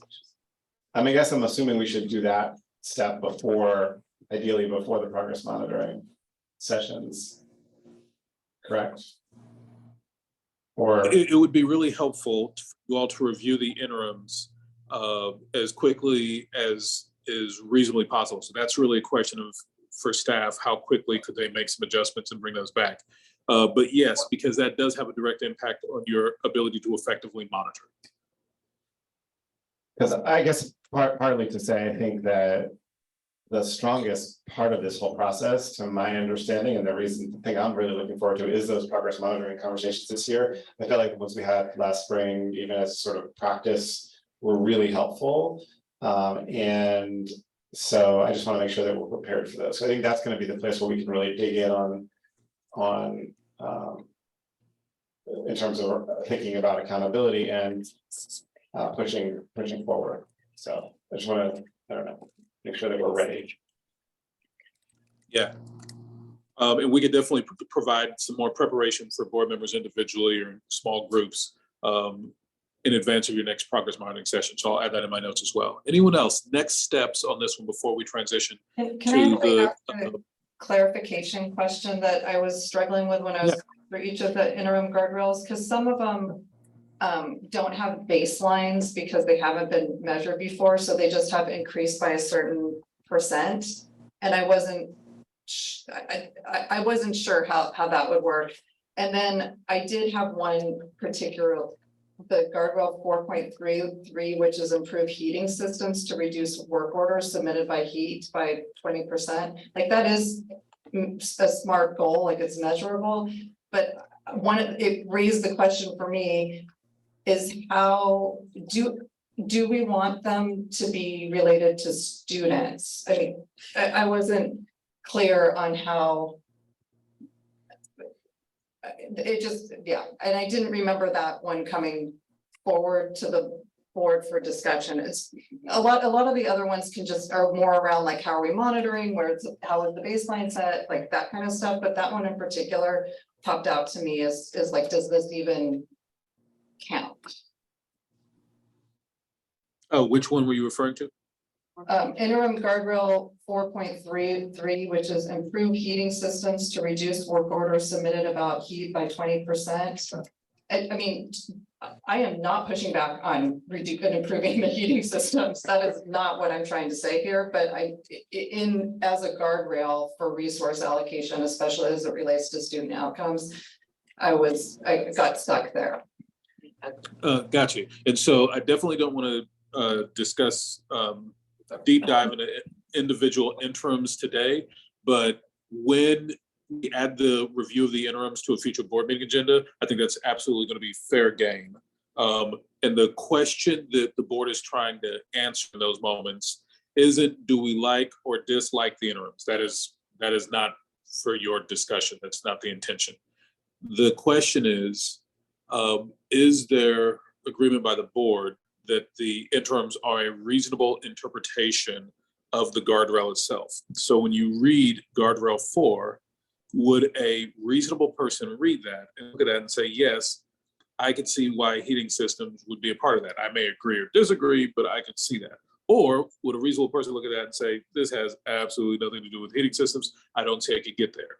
If it's the latter, then it'd be the job of the board to modify the guardrail to help to add clarity such that the superintendent would see clearly that no, heating systems is not what we intended. But as a board, it's always your job to assume that if there's a lack of calibration between the board and superintendent, your first assumption should always be, we were not clear as a governing body. And so that's the step we need to take. And assume that the superintendent did his job, but then we just need to do our job to be more clear. But all of that can happen as part of a future board meeting agenda interim review. Is that responsive to your inquiry? Yes. Yes. That was a yes. Okay. Why don't you go ahead? I would like to put forward that I think possibly expanding that. I think the intention is that the environment, like the literal physical environment that students and educators are in, contributes greatly to their ability for the educators and administration to effectively run their school, and then for the students to effectively be present in their education. And I just like to put forward very much that heating systems, definitely something that I can attest a lot of students would agree with, as well as a lot of educators And I'd like to definitely keep that within the sphere of what the board is looking at. And what the community is looking at. All right, hold that conversation until we have a review conversation about all the interims. We've got a consensus on this. What I'm listening for is, are there any other next steps before we transition? Any other next steps, specific next steps before we transition? Seeing none. All right, excellent. Then let's move on to monitoring and Can I just say accountability. one thing then, as we're moving to the next, what's that? That one was new, heating systems. Well, so I'll just say, no, Are you wanting to talk about heating systems right now? Because I would love. No, just the learning, again, the learning, the guardrails, I'm gonna say that finding interim guardrails that is rough. Reflect what we mean, as well as are measurable, are tough. So I did share that one in June. I don't know if we ended up talking about it. That was but it was in an update when we got to the end of the year. But that's tough. And I'll say AJ, I mean, AJ's been a great resource, and I've even checked, and AJ, you can correct me if point me to a different direction. But as I check with other districts, the guardrails are tough to figure out exactly. They're very tough. How to measure them. So just appreciate that there's another opportunity to come back and tighten some of these. And the heating one will be a good one to discuss, because it's a balance between, it's both very narrow but easily measurable, but it does to me, it's indicative of a broader system that, because we could pick 5 other facilities issues. But if we'll start getting better. We'll debate this later. Debate it later. All right, moving on. Monitoring and accountability. I'm gonna need y'all to be more facilitatable tonight. All right.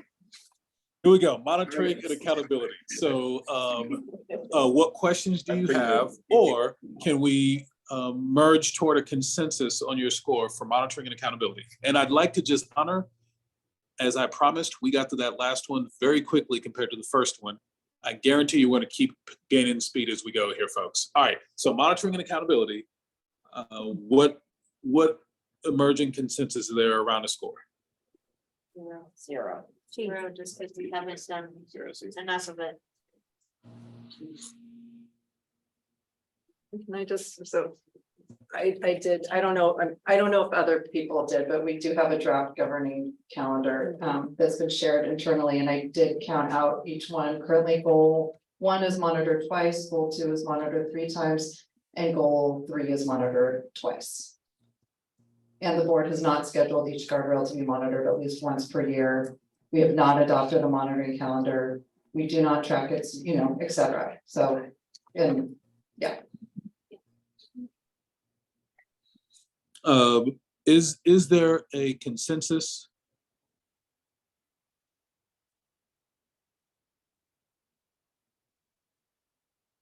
I thought I heard one, but it's hard to tell from Zoom. The silence is a 0. I'm personally abstaining. Okay, so it sounds like at the moment there's a consensus, but if somebody, if we need to break consensus and discuss it, so be it. Assuming there's a consensus, what are next steps? What are some tangible next steps that the board can take on its continuous improvement journey? I think to Commissioner Matalmany's points, we need to look very closely at this first column and make sure that the monitoring calendar reflects that each goal is going to be monitored 4 times a year. So those are sort of very tangible steps, just making sure that we have stuff on the calendar with sufficient frequency.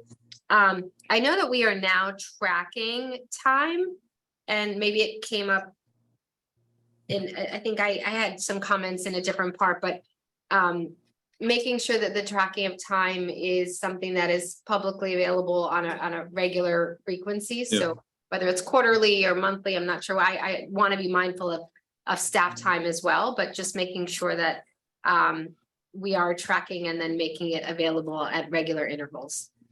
So actually, I want to offer a modification, though board members, you're welcome to shoot me down on this one. But my recommendation is that for the next 7 months, maybe 9, if the student board members want to get involved, that for the next 7 months, one board member take responsibility for doing the time use evaluation for the previous month.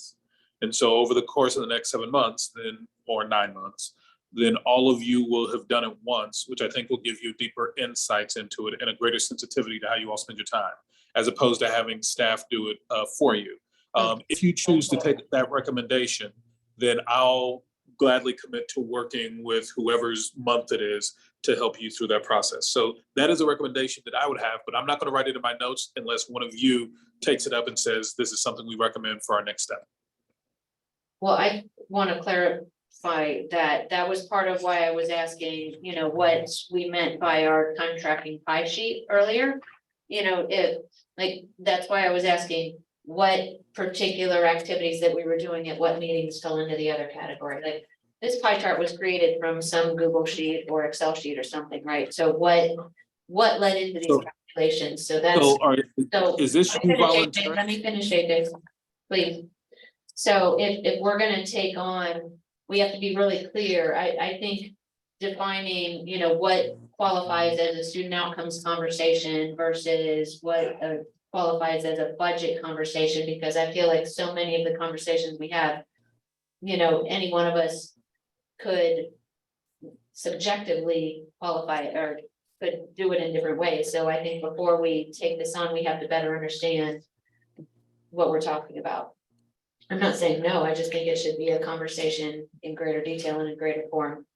But that wasn't really, so with that. I mean, I do appreciate, that is a fair point. I mean, again, I think we were not clear, but I can share more how the analysis was done, but then, yeah, everybody, how do we know, AJ, then if 9 different people are doing the analysis, that it's consistent? Exactly. That's why I said, if you all chose to do that, I would work with you. So there is a document, it's a spreadsheet, you just have to fill it in, that has explicit definitions for basically everything. And so it's just a matter of watching the video and identifying which of these definitions was met in the moment and then tracking the minutes for that. So there's a spreadsheet. There's a full set of instructions. This is not something that you all would be independently making up. Yeah, I did it that time when I had COVID. Yeah. And I was bored watching the meeting at home, and I couldn't attend because I had COVID, and it was very interesting. I would highly recommend. I think that's actually the best way to learn it, is to do it. Yeah. And then I think it builds self-awareness for all of us around what those different elements are. But going back to our grading rubric here, it's just, some of this was really informative for me. When we were talking about, so like, for example, one of the criteria here is the board has not consistently demonstrated the ability to distinguish between customer service issues and owner service issues.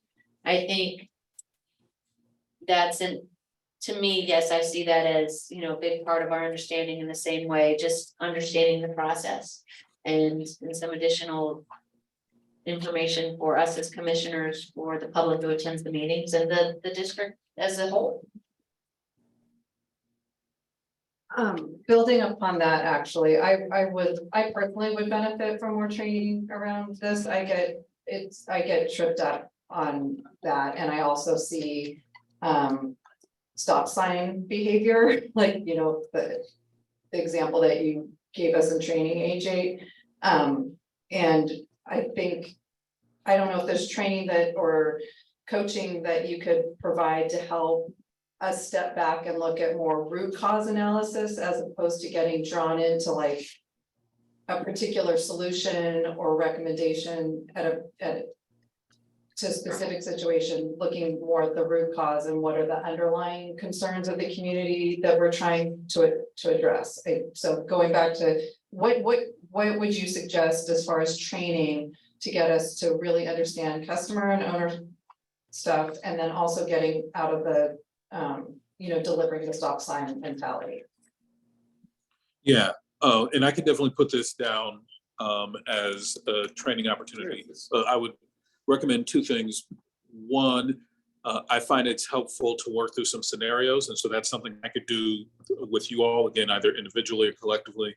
But then I also find it's really helpful for you to have to explain it to others. And so if I were going to make two recommendations, those would be them. One, that I offer some scenario training for you all to help you really fine tune your sense of, are people bringing something to me that the best person to meet their children's needs most quickly is actually the teacher, not a board member? Or is the best person to meet their needs, their children's needs most swiftly, a principal rather than a board member? So I can help provide some scenario training to help you hone your instincts around that. But then the real way to bring it home is you all help provide that training and coaching to folks in your community. And I'm super excited to support you in either of those. So I would follow up around, as a next step then for us to do it as a group, to understanding that type of scenario analysis. And then from there, from that next body of work, then what the next steps potentially would look like as we're going into community. And I think that's something I would also like to explore around the scenario. I do think there is a calibration, but be curious around working with the superintendent as well.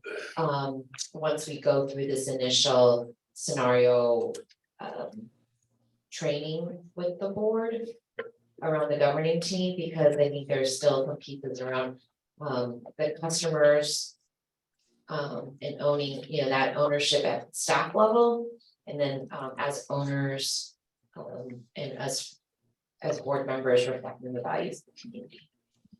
Yeah. I'd like to suggest that with that training, others being helpful, it would definitely, I think the student delegates find that it would be very helpful if that training others could be steered in our direction, as in we would love some training specifically from AJ or from you guys regarding this.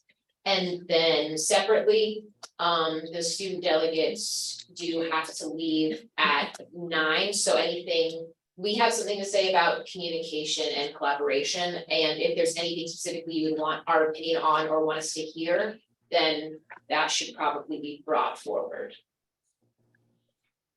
I'll just I was share. actually about to recommend that we move on to the next page. Was there something else about monitoring and accountability? Yeah, two things. One, just since you're leaving, I'll share. We have, we're getting out the communication on this, but we have AJ coming to do a workshop with families and SSCs Saturday, October 14th. I actually also have him scheduled to stay to work with district leadership on cascading the vision, values, goals, and guardrails. So Mary Kate's here. Let's plan on this, and AJ, if you're okay with it, let's plan on the 16th, then also finding some time for AJ to meet with our student board members. Although I really like the idea of our board doing the training, it's nice when we get to meet with you, AJ. And then the other thing with just this one, we are gonna, I don't know, we're gonna have to rethink about our board calendar. I guess when we put together the monitoring calendar, had more focus on like the rhythm of our data for the year. But if we're supposed to have, if we want to have 4 monitoring sessions of the goal, our monitor each goal 4 times per year, and then monitor each guardrail 5 once per year.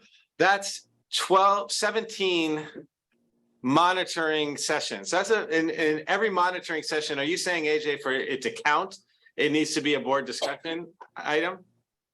So for goal monitoring, those never go on the consent agenda. Those always, you really want to talk about that because that's the most important thing. Are we serving our students? And what's working, what's not working? How do we improve? The guardrail monitoring reports are consent agenda eligible. But if any individual board member has concerns about performance relative to guardrails, then that should immediately be pulled off and then have an actual conversation about it. So you'll always discuss the goals no matter what. You'll only discuss the guardrails if at least one board member has concerns about performance in that area. Considering our current discussion tonight about guardrails, I don't think they're ready for consent. I think they should be. Yeah, so we're just gonna need to think through this one, and I don't know that even, but by now to next year, we'll get to the meeting level. I mean, we're already 2 meetings in. These guys. Yeah, sorry, go ahead. All right, communication and collaboration.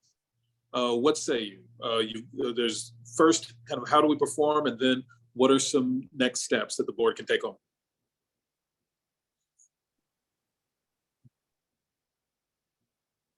Did we want to let our student delegates share? Is this the one you wanted to share? That is our space for an improvement, so if we like to score it. What was that? I couldn't hear that. The student delegates point is based more in improvement and moving forward, so. Okay. No, go ahead and share, because I understand your time is running short. So the SAC, the Student Advisory Council, in the past year, there was a form of governance that was redone, as far as I understand, where resolutions are no longer put forth. So that was the SAC's largest way of engaging with the school board. And now the SAC feels that they have not necessarily been given a clear path forward in how to continue engaging with the board in the way that they had before, and to continue improving that engagement. Yeah. So the SAC is just one example. I'm sure there are other student organizations who feel that they are lacking that level of communication and collaboration that they expect and also would like to improve. And so one thing I'll definitely volunteer is to make time to visit with the SAC if invited. Obviously, it's not my meeting. To talk through what are really powerful ways for student leaders to have their voice heard. Now, part of that is distinguishing in the previous conversation between, are these items that belong to the superintendent or items belong to the board? So I'd certainly encourage you all, if you have concerns that you want to bring before the board of the superintendent, to do so. Now we're just having a conversation about what's the best way to do so, and how do we discern between, is this a superintendent issue or is this a board issue? But if it is the will of the Student Advisory Council, I would gladly make myself available to support you all and figure out how to best make sure that your voice is never squelched in any way. I would just add, so I think a part of it is a lot of the things that have historically come to the board from the Student Advisory Council, from advisory groups, from community coalitions, nonprofits, parents, students, are things that actually should go to the superintendent, and that we as a district need to have internal systems and protocols to be responsive, whether it's to address a problem or to build a partnership or a collaboration. And I think what we're trying to figure out now is what we do in the interim as we build those things out to really shift that focus, so the voice of people doesn't feel gone in this moment, but really towards a place where people who are doing the actual day-to-day work can actually get that information and implement those things in a way that we as a board can't directly impact those things in the way that staff who are doing the work day-to-day can.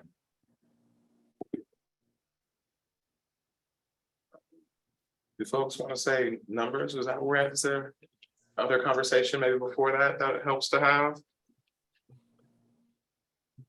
Communication and collaboration, right? That's right. Yes. 0.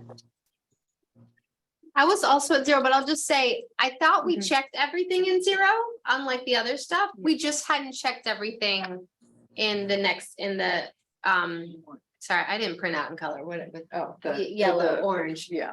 So that, unlike the other ones where we hadn't even met everything in the 0 box, I do think we did. We just didn't check all the this stuff, specifically about the tracking of time and those specific categories. I think the categories that are in that we have in the in our presentation today, they don't match. They're not the same categories.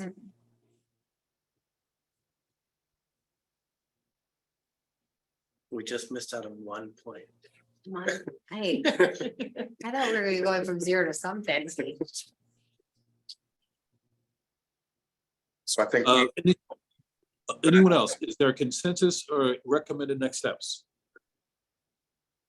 It seems like there is consensus that we do not have all of the accurate meeting tracking protocols in place. So we are at the 0, not student outcome focused.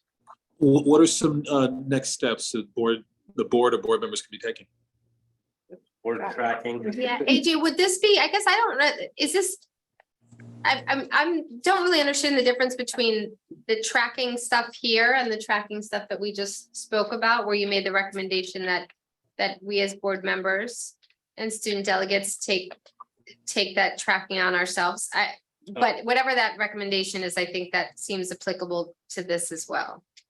So just to crosswalk, in the one that the superintendent gave you, what the superintendent has listed as action, board governance discussion items, and other would all count in this instrument as other.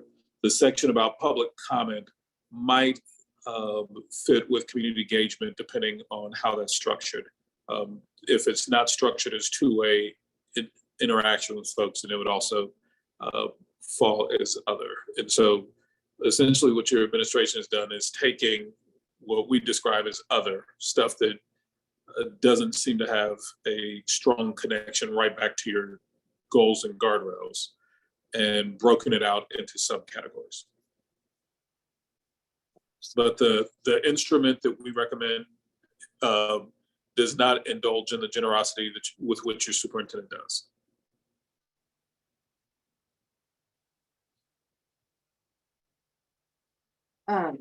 Well, actually, I have a question about that.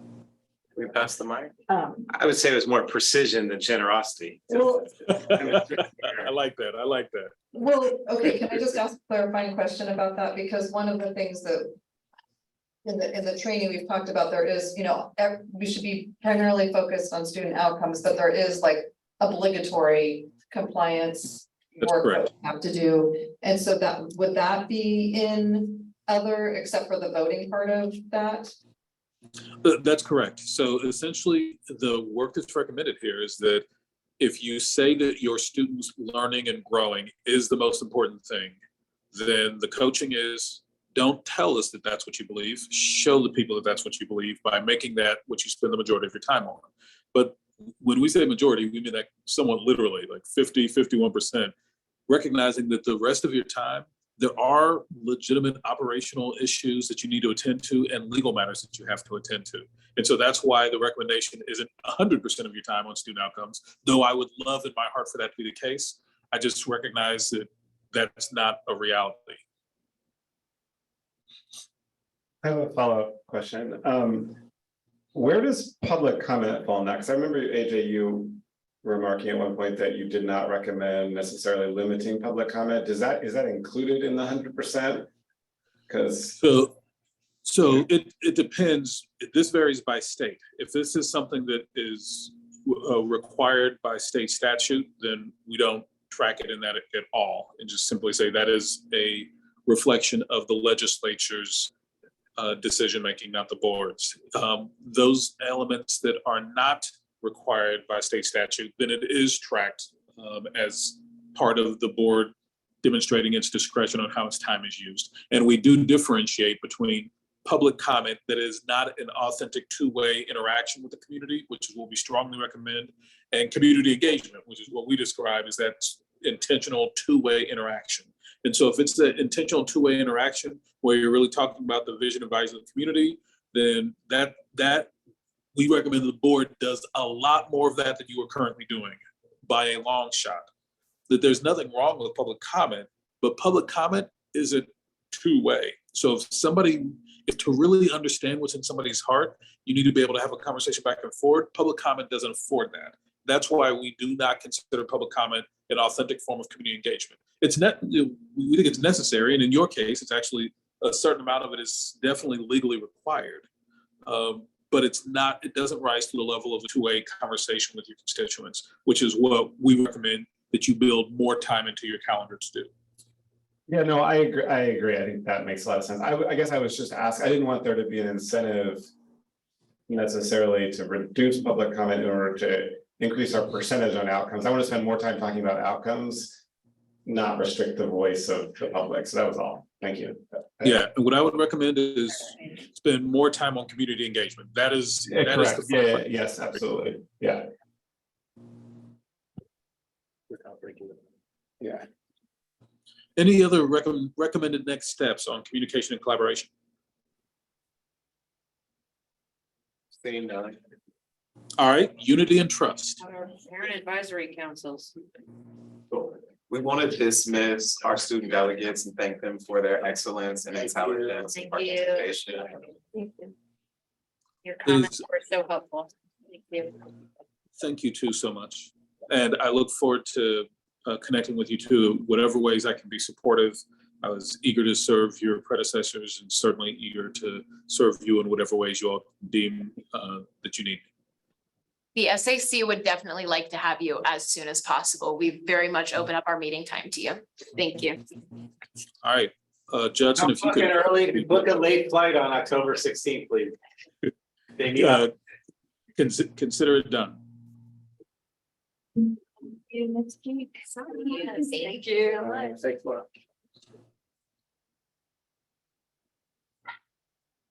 We're ready if you are, AJ.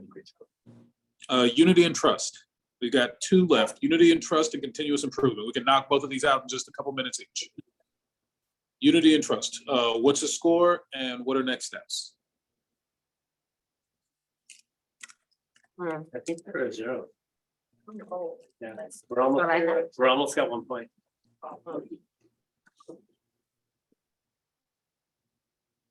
Is it? So if you look at the second column, we meet some of them, but we don't meet all of the provisions. Yeah, I don't think we've adopted an ethics No. conflicts of interest We have, statement. we have a conflict of interest statement that we have to provide to the city, right, Mm. every Oh, year. right, yeah. That's- Oh, yeah. that's That stuff doesn't. So that's by law, that's not a board policy. And Clarify that, AJ? What was that?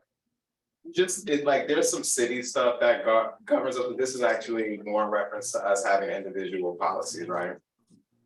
Well, like, for example, in my work, when I came onto the board, I sent a proactive email off to district leadership stating what I was going to do to prevent conflict of interest. We have a policy in my company about how we firewall me from the work that we do, but that conversation has never happened SFUSD to me. It's always been proactively me out and our work internally. But you don't have any work in the district, you mean as far. Well, as that's what I'm board saying is how we keep me from doing, because my company does work that in advocacy around SFUSD, but I am completely firewalled from it, right? And all of my clients that I had that were SFUSD clients, I had to hand them over to other people when I became a commissioner. So we put a whole lot of policies in place in my company, but that's just me independently. There's not We didn't been tell you. We any didn't tell you. conversations. Yeah. I proactively communicated that to the district and what I'm doing and in an attempt to cover myself in the district, but no one ever came to me and had a conversation with me or provided me with a policy saying, hey, let's talk But you through have this. to accuse yourself of anything Right. that could personally benefit from all. Gotcha. Right. But there's, that's just because I know what I've done the research on my end. There's not been anyone who's come to me and said, here's what you have to do. Gotcha. So this sounds like a fairly easy fix though. It does. So what's the recommendation? What's the recommendation? Well, so I would just say there's, very boilerplate type policies that we could put in place in like 2 seconds, pretty much, but I do want to flag that if we do want to be on meeting student outcomes focused, there's very specific elements to what they're proposing here, that I just wanted to flag if we want to get that extra 2 points. Oh, in the green column? In the green column, yeah. Yeah.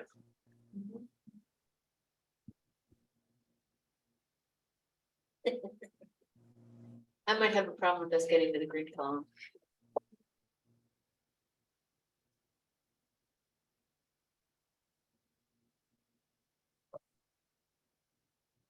So it seems like we have consensus that we are in the unity and trust category, not students outcome focused, because we haven't developed internal policies that govern us. Yeah, yeah. What are the recommended next steps? Develop policies with specific language to allow us to approach or meet student outcomes. All right, that is something I could definitely work with you all on. My recommendation on that is similar to what you all have heard from me in the past. I'd recommend putting together an ad hoc committee that just hammers that out, does a bunch of the homework for the board, hammers something out, and then bring something back for the board's consideration, and then the board can decide, does this work for us or not, or what modifications do we need to make? But that would be my recommendation to expedite progress on an item of this nature. I don't know if you need a committee, Right. It could be more leadership. AJ, the California School Board Association has a bunch of policies and we tend to use those as templates. I'm sure in 5 minutes we could Google search and find a conflict of interest in ethics policy. No doubt.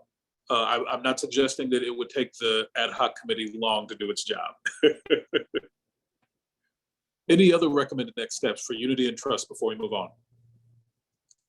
Can I get clarity? When you say this ad hoc committee, would you suggest that we attempt to get the ethics and conflict of interest statement to the green column, or just do a quick and dirty of the yellow column definitionally? I recommend that you aim for a masterful focus on student outcomes. Or she's gonna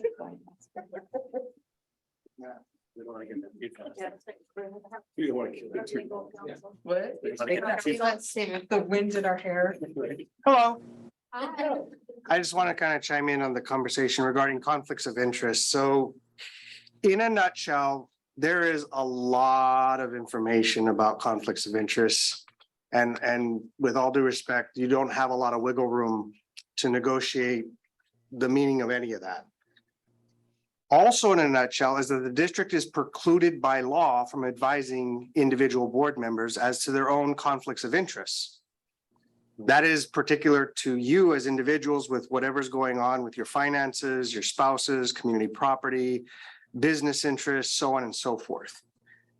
Now, historically and throughout the state, general counsel can give general advice, which you are not allowed to use as a defense when you're charged with a crime, to say these are the contours of conflict of interest. I say it that way very bluntly because that comes from the FPPC, right? And there's an FPPC hotline that I encourage you to take advantage of, that you can speak to somebody generally, and I don't know any, I'm not a representative of the FPPC, but it's my understanding that they'll get back to you within 24 hours.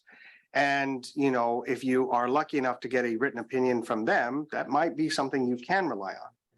So, with conflicts of interest, because individual board members stand responsible both civilly and criminally from that, I highly recommend that we look at the information that's available to us first, and then think about, of course, adopting things with CSBA and whatnot, because no one size does not fit all. And that's why specifically the law doesn't allow us to advise anybody individually, because there are so many permutations about financial interests are usually the first kind of situation. And then you have common law conflicts of interest issues. And so there's a lot there. Can I ask a follow-up question then? And I don't know if you have access to this particular document. Because I mean, you don't have to opine in this moment, but is this something that we can even do? Or are we gonna be running afoul of some other type of? Right. So I've been monitoring the conversation throughout the evening, and there are several areas that the law will need to be taken into consideration. I will just leave it at that, in the sense of saying, number one, we're on an open microphone and I'm not going to give you confidential legal advice one way or another, because I would strongly advise that we do so in some other method that's a little more robust and frankly protected by the attorney-client privilege. But when we're talking about, say, issues about the Brown Act, right? Very rigorous rules, not a whole lot of wiggle room, conflicts of interest, very rigorous rules, a lot of enforcement, not a lot of wiggle room. So yes, I do see situations here where, because this is a self-evaluation of the board, I'm with the understanding that the board also recognizes that you operate in an environment where you do not have unlimited power. We are regulated by the state, we are regulated by elections law, education law, penal code, government code, so on. I mean, the list goes on and the laws are plenty. Federal law, state law, court opinions. So any decision made by the board absolutely is in the shadow and with the understanding of the law. And whether we acknowledge that or not, we're all held responsible to it and be held liable for it. No. I, Any recommended next steps before we move on? maybe we take a step back and understand whether whether we are in a position to have a ethics and conflict statement by the board. Like whether that's even okay. If you're asking that of your attorney, certainly welcome to answer if he's willing.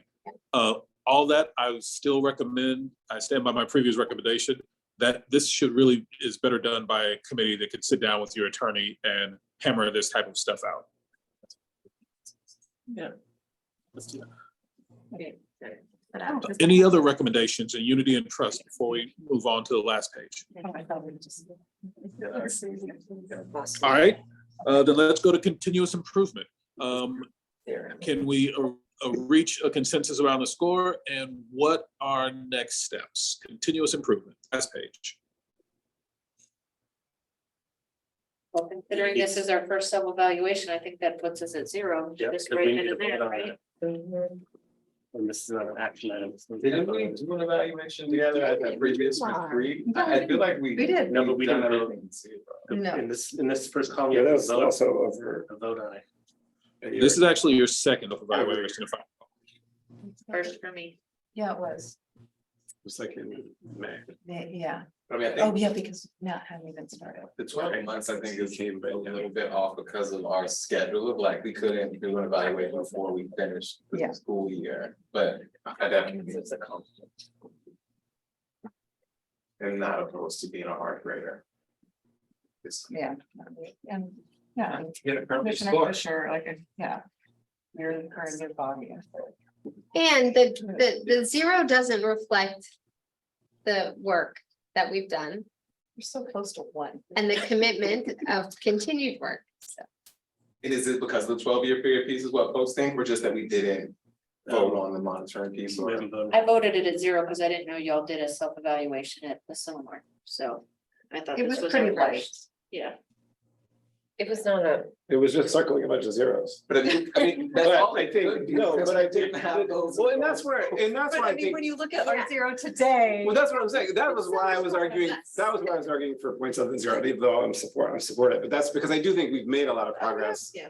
So I wanted to see, maybe that's what I want. Maybe I want a column that's like between the 0 and the 1 or something, so we can show, some level of. What's gonna Well, show like me in is the this next slide. IEP. Yes, exactly. I mean, this is so similar to the IEP process, right? You develop measurable goals and then you monitor them throughout the year. You come back and report on the progress a year later. And even though our students don't always meet their goals, you have to celebrate the progress that they've made toward meeting, right? But when they don't meet their goals, you put more supports and services in place as you develop the new goals. So here we are.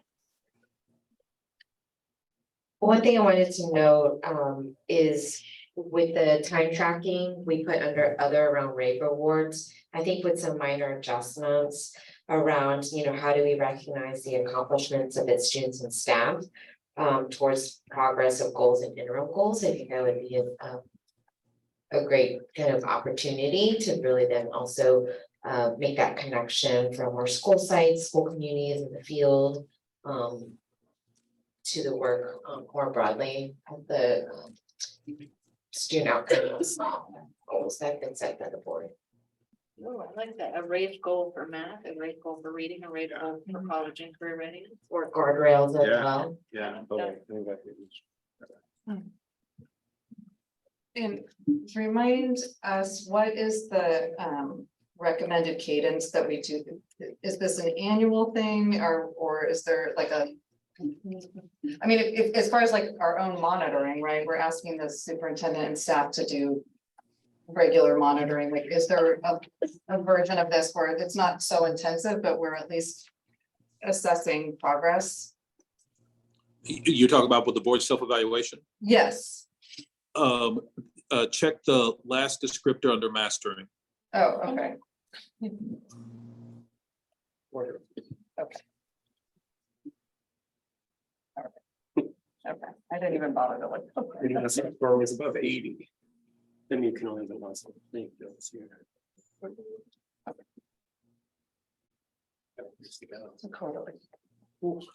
And as I mentioned earlier, the first kind of time you've done this in a while, this always takes a bit because you're norming and creating and shared understanding around things.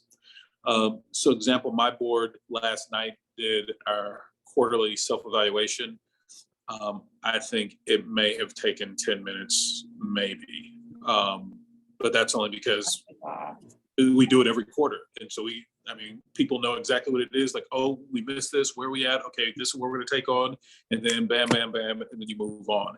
And so the intention is to do this quarterly in the same way that you would monitor your students' progress on a quarterly basis. The intention is that you monitor your own so that you're constantly looking at how do we get stronger on behalf of the students we serve.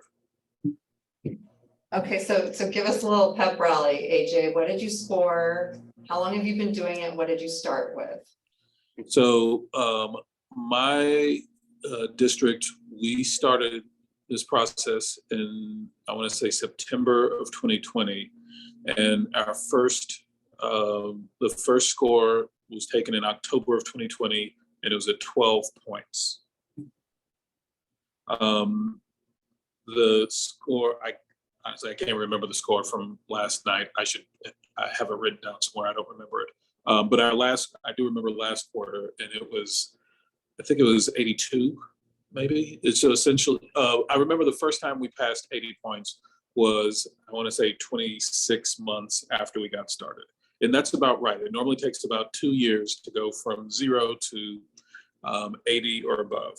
And the intent and the recommendation isn't anything other than it's ideal to be north of 80 or above. And so it's not like try to get to 100 is the goal. It's if we're 80 and above, that we are really, really aligning our work with our intention, that our actions are actually aligned with our intentions and aligned with our intended impact. And so that's the game plan. And it normally takes boards about 2 years to get there. Like I said, it took us just a hair over 2 years to meaningfully exceed 80 points. This makes progress. Thank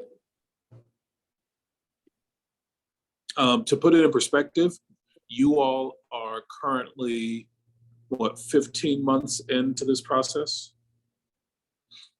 And so I suspect, based on what we've learned this evening, you could very well blow past what we did in the amount of time we did it, based on where you all are at. So I realize that there's a bunch of zeros here, but there's a ton of work that you have already done that with just a few minor adjustments, it wouldn't surprise you. You could very well find yourselves coming back in 3 months, assuming you do the work, but you could very well come back in 3 months and be in the 50s, 60s, 70s, because you have already done so much of the work. And as you all said, that's worth celebrating. It doesn't change the fact that you are where you are, but it does mean that in very short order, you could be, the score could demonstrate very capably the hard work that this board has put in.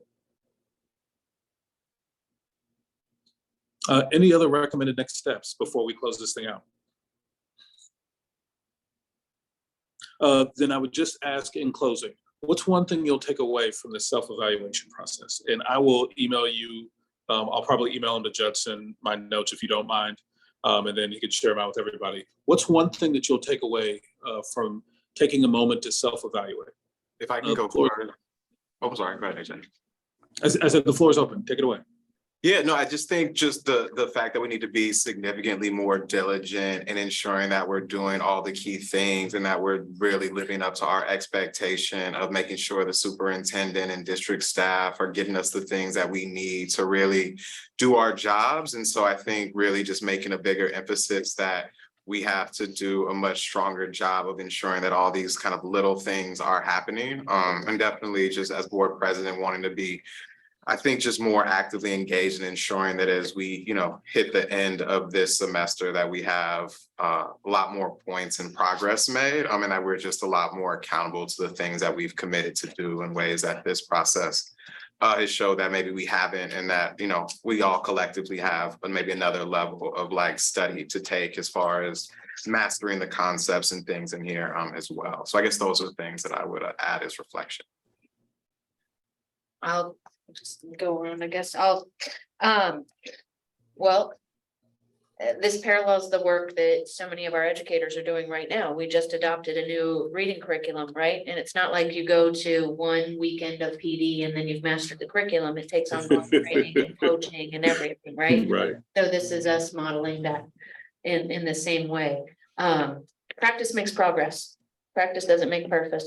Practice makes progress. And so I think this is going to be a journey for us, and I'm excited to be here doing the work with all of you and the leadership team in the district.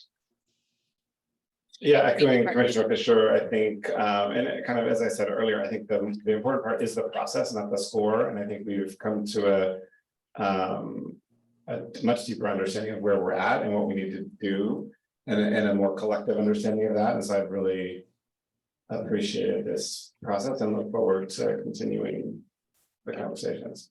May I add one more thing? The nerd in me, the A focused student, I want to point out that the weighting of this is heavily geared towards vision and goals and monitoring and accountability.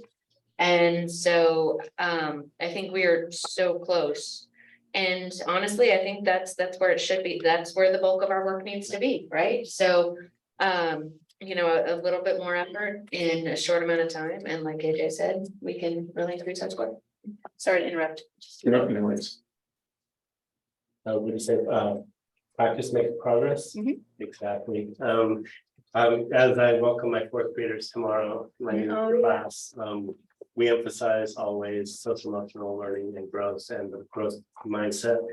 So even though we have zeros, and we have a lot of growth to do, those zeros actually do reflect, as other people said, but we have actually got a lot of groundwork, and we have obviously a lot of growth to make, but we can do it. I don't know if we'll get to 80 necessarily in Yes, 2 we years. will. Come on, Mark, we can do it. We can do it. Okay, we'll get to 90 in 2 years. No, I think we'll make a lot of progress, and I really appreciate the opportunity to work with this group to do that. Yeah, I think AJ, to your question of sort of the takeaways and what have we learned? I mean, I don't know if this is something new, but a reminder that, self-critique, self-awareness can be hard and uncomfortable, but it's also necessary and motivating and important. So onwards. Thank you to you all for hearing me out and indulging my tough grading. I appreciate that, each of you. And for me, the real takeaway in this conversation is just remembering that we are modeling this. We are the ones that know this better than anyone else in the district. And so if we're asking people to carry out this vision, like, we need to walk it and talk it and help others come along with us. So that's modeling it and being willing to ask questions or admit, like, if there's something that I don't understand or I'm stuck on, so, but I think I feel we've made a lot of progress in the last 15 months. So key takeaways is that this work is not easy. It requires focus and discipline, just like the experience of our students and our educators, what they're doing every day. And that this is truly a journey, and that we are benefiting from either from being coached to now, I think, actually moving into the coaching aspect of our journey. And just like tonight, thinking about as we're reflecting, so how are we going to engage in the community? How are we engaging with our student leaders and our students? And that truly we are the ones, this journey when we started, right? 18 months. I just feel very grateful to have gone through this work, and know that there's just so much more of growth, and that our students are really gonna benefit from this governance work. We forgot to thank AJ. And of course, without saying, thanking AJ for his tremendous mentorship, and also the connectiveness to the work, not only in San Francisco, but connecting with our colleagues from across the country and learning about their journey and their learnings has also been just so appreciative and grateful for that experience. And still to this day, San Francisco, I think, leads the way in the state of California to adopt a student outcomes goals and framework. We were the first. I would offer as a way of closing out, it is entirely improbable that a board would struggle with its growth in the absence of poor coaching or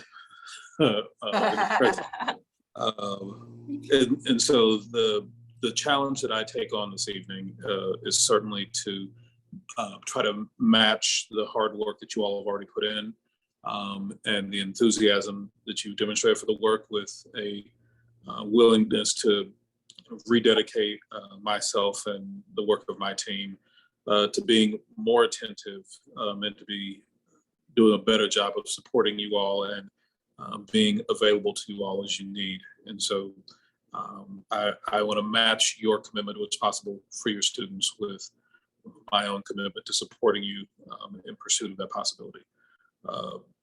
Board Chair, the floor is yours. Thank you for your time. Okay. Right. I think at this time, then we will go to public comment. We will see if there are any cards for public comment in person, and then we will see if there's any virtual public comment. I have no public comment cards for in person. Thank you. Is there any virtual public comment? For our virtual participants, please raise your hand if you care to share your public comment on the workshop on student outcomes. And can we please have that repeated in Spanish and Chinese? Buenas noches, por favor levante su mano si usted quiere hacer un comentario con relación a el taller que se está ofreciendo. Gracias. 如果大家想就住學生成果呢一個部分嘅報告咧作公眾發言的話咧，而家可以舉手啦。唔該。Thank you. I'm seeing one hand raised. Supriya, go ahead, please. Hi, this is Supriya Ray. I just wanted to thank you for engaging in this process of self-evaluation and emphasizing this really important point about walking the walk and not just talking the talk, making sure that we're modeling for students and for the rest of the community what we want to be achieving as a school system. So I very much appreciate that you all took the time to engage in this, and I appreciate Mr. Crabell's efforts to to assist and support the board. It's very valuable work. Thank you. Thank you. Vanessa.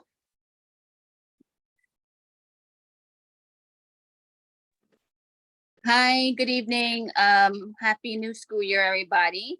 I wanted to just mention that there is some really great opportunity in here, right? And I'm gonna ask each of you to really work with community leaders as you move these opportunities forward. I know that me here at Parents of Public Schools of San Francisco has not really heard from some of the commissioners, and we would love to talk to you all about what our reflections are. So just encouraging more partnership and more collaboration for this school year. Have a great evening. Thank you.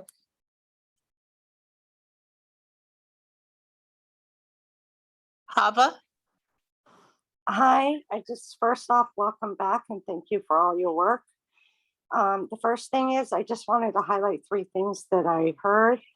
The interim goals really, I've said this before, I'm almost begging you to consider reevaluating some of them and to encouraging SMART goals for some.